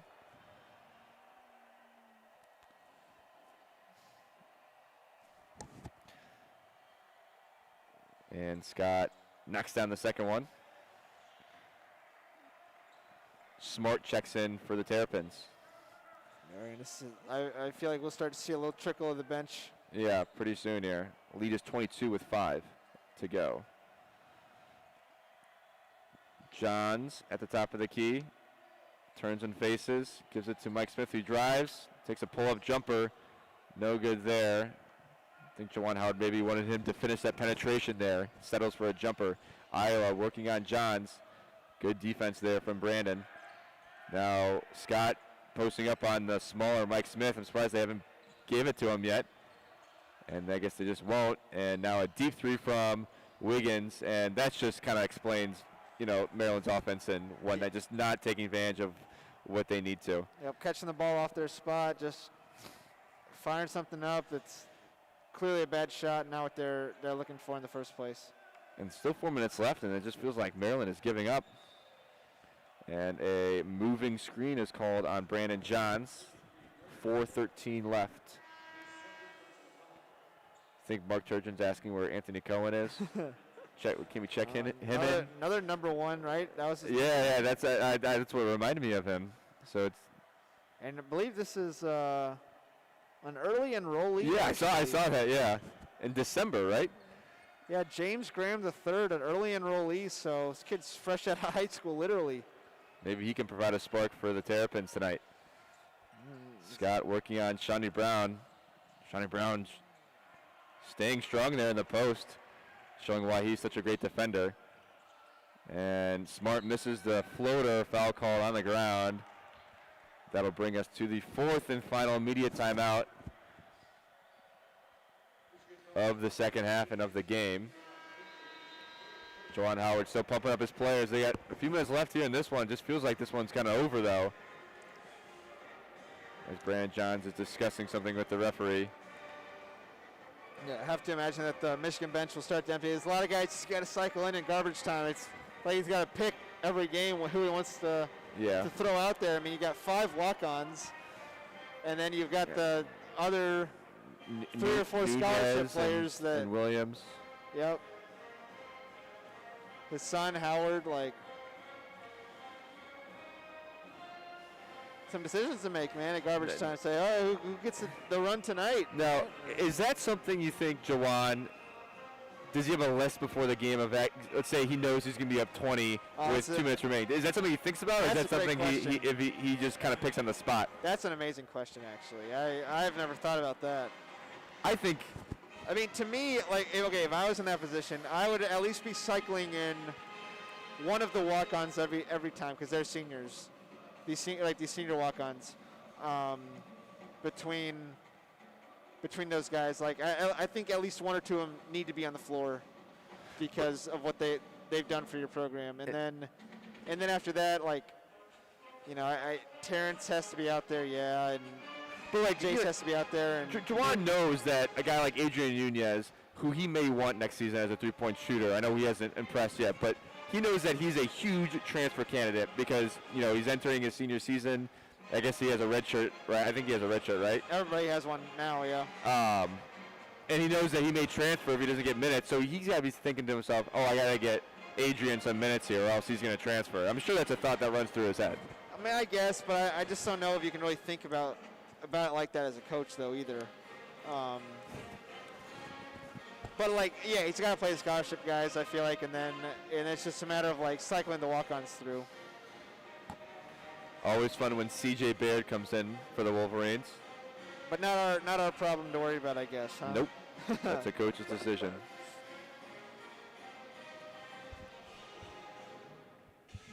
Maryland keeps their starting crew for the most part out there. I guess a few subs with Graham and Smart. You can also look at Michigan athletics schedule in general coming up. I mean, a lot of sports back in action. Now a lot of sports got pushed to the spring and are getting going now. So women's basketball has been going. They're at Ohio State on Thursday. Ice hockey at Notre Dame on Thursday. That's a huge series for the hockey team. Swimming, women's gymnastics, volleyball. Volleyball is back. Track and field in action. Tennis in action this weekend, both men and women. Men's gymnastics even gets some run on Sunday. It's Big Ten sports season. They're all back. Sports are back for the most part. And Scott misses the front end there. Well, get your COVID test and get out there and play. Yeah. Props to the Big Ten Conference and all the big college conferences for making this happen. Obviously not easy. Hasn't been the easiest year for all these sports teams, but they've made it happen and allowed the kids to play. Back here in action, 3:30 left here in this one. Michigan starters are still out there. I guess Shawnee Brown's in and Brandon Johns. Dickinson has not played much this second half. No, he hasn't. I'm not sure the reasoning behind that. I don't think he is injured, but I don't think he's in foul trouble either. I mean, yeah, I guess Davis got some run, and then I think Johns was effective in the small ball spot, and you have options, right? Yeah. There's going to be other games to play, so.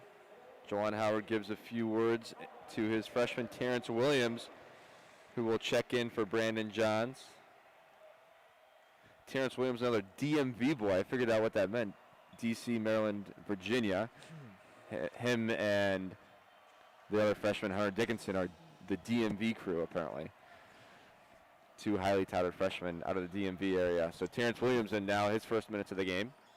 He's defending Iowa, who drives past him pretty easily there. He's quick, and Terrence Williams really couldn't catch up there, but we'll see if he can bounce back, maybe get a bucket here on offense. 3 minutes left. Lead is 22. Juwan Howard kind of looking down the bench, looking for some players to sub in, and it looks like he's going to point towards his son, Howard, to check in.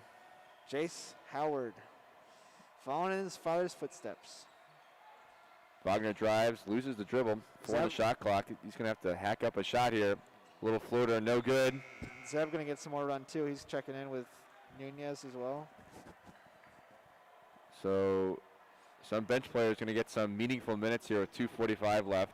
Michigan has really been fortunate with some of these leads they've had at the end of the game. They've played, usually you don't see this, like they probably have had 7 or 8 games this season where they've gotten the bench players in. That's usually not the case, only 12 games or 13 games into the season.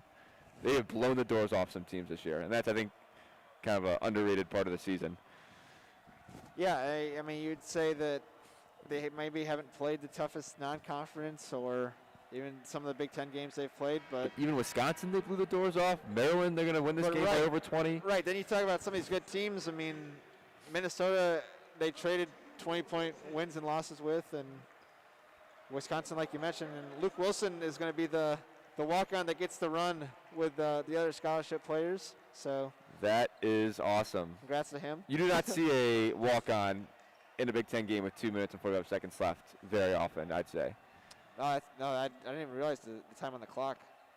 Oh. And Zeb Jackson and Howard, Jace, a little miscommunication there, and they turn it over immediately. Maryland's going to start to empty their bench too.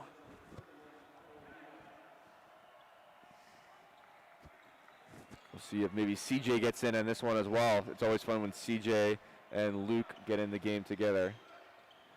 Has Rico Uzuna Harrison got in the game this year? I'm not exactly sure. I'm not sure on his minutes. So Zeb Jackson. I know Jaron Fells has got some run. I don't know if Brandon Wade has got some run yet.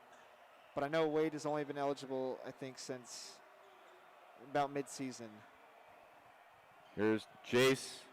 He drives right through some contact, and a foul's called a little late there. It's on Graham. Jace, real strong kid. He's going to work on the finer skills, but he's definitely got the build of a college player, and yeah, I think it'll come for him. I think he's an underrated kid, I think, in this class, and as he develops, I think he's going to be a good player. He's one of those guys that's going to be here for a long time, right? He's not going anywhere soon. And kind of some background, he decided to come to Michigan over a few Ivy League schools, I believe. He probably got some more playing time at some of those Ivy League schools. Well, I guess not this year. Not this year. But you're right. Maybe junior, senior year comes around. He kind of fills a role. Maybe we'll see him on the court. And that's what it's going to be for all these guys. Just what role are you able to fill, and what a charge. And Luke Wilson takes a charge, and I've not seen the Michigan bench pumped up like this in a while. Oh, my goodness. That is awesome. These guys are going nuts. Hunter Dickinson letting out a roar on the bench. That is awesome. He stands in there and just takes it. And now he's awesome. He's got to get rewarded with a shot. They've got to call his number somehow. If you're a Michigan basketball fan, that puts a smile on your face. They got to get him a look. Yep, they're going to set a stagger here for him to come off of. Oh, good cut. Jace has it. Spins. Gives it to a cutting Terrence, who gets it off a defender who batted it away, and he spins to his right and he scores. Terrence Williams, nice little nifty move down low. 1:30 remaining. Graham brings it up. Some new players in here for Maryland. It's Dockery, and a foul is called on Luke Wilson, I think.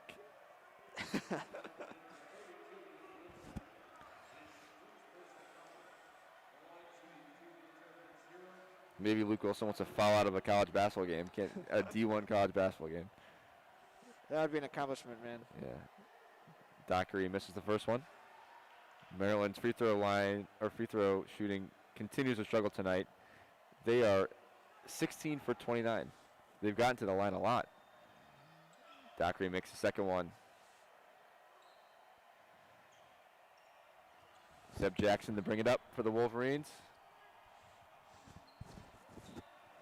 Maybe we get to see Adrian Nunez take a three here. To Jace Howard, back to Nunez. Nunez takes a deep three and air ball there. Looks like he kind of forced that one up. I know he does have range, just a little hard when you don't play very often and it's your first shot. Hard to get into a rhythm. Graham drives on Nunez down to Rivaz, who's working on Terrence Williams. Nice little floater with his right hand, gets his own rebound. And he bats out of bounds. Actually, Michigan will stay with it. I think the refs missed that call. They've actually had a pretty good call tonight, in my opinion. Yeah, I think it's been a pretty soundly officiated game. I mean, I don't think there's been too much room for error. Yeah, kind of a slower paced game. So Rivas finishes there. Lead is still 22. 50 seconds remaining here at Chrysler. Zeb Jackson spins at the top of the key, gives it to Luke Wilson. To Terrence Williams in the far side or near side corner. He loses it, goes up with his right hand, kind of spins around, scores over Vaz. Nice move there by Terrence Williams. I mean, he's going to be good. He is going to be a good player. He's going to have to wait his time, but he's got a future. Yeah. In this program. Maybe he even starts next year. Deep three there from Graham the third. No good. Shot clock is off. We'll see if Michigan decides to hold, or maybe they'll get one more shot off. And Juwan Howard, I think that'll be it, calls off the offense, and Michigan is going to win this one by 24, a score of 87-63. Turgeon and Coach Howard shake hands. Turgeon probably pretty frustrated on a night like tonight. Long flight home for the Terrapins. But Michigan moves to 12-1, 7-1 in the Big Ten, so they move into first place over Iowa, who's 6-1. Michigan will play next when? I don't even know. Look ahead at the Michigan schedule. Michigan will play. They'll play at Purdue on Friday night. Yep, and then they're off all of next week at the moment. Maybe a Penn State reschedule in there.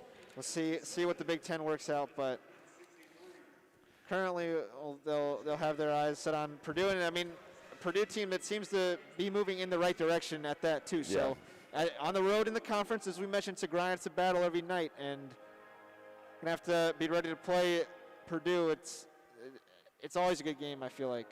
Yeah. Between the two teams. Some fun battles, a few years ago between Painter and Beeline. Obviously different teams now, but always a fun battle between Purdue. So Michigan wins it. They move to 12-1, 7-1 in the conference on the year. For Lucas Vargas, my name is Jack Molino. Thank you for tuning in to WCBN Sports. We'll leave you with a good night and go blue.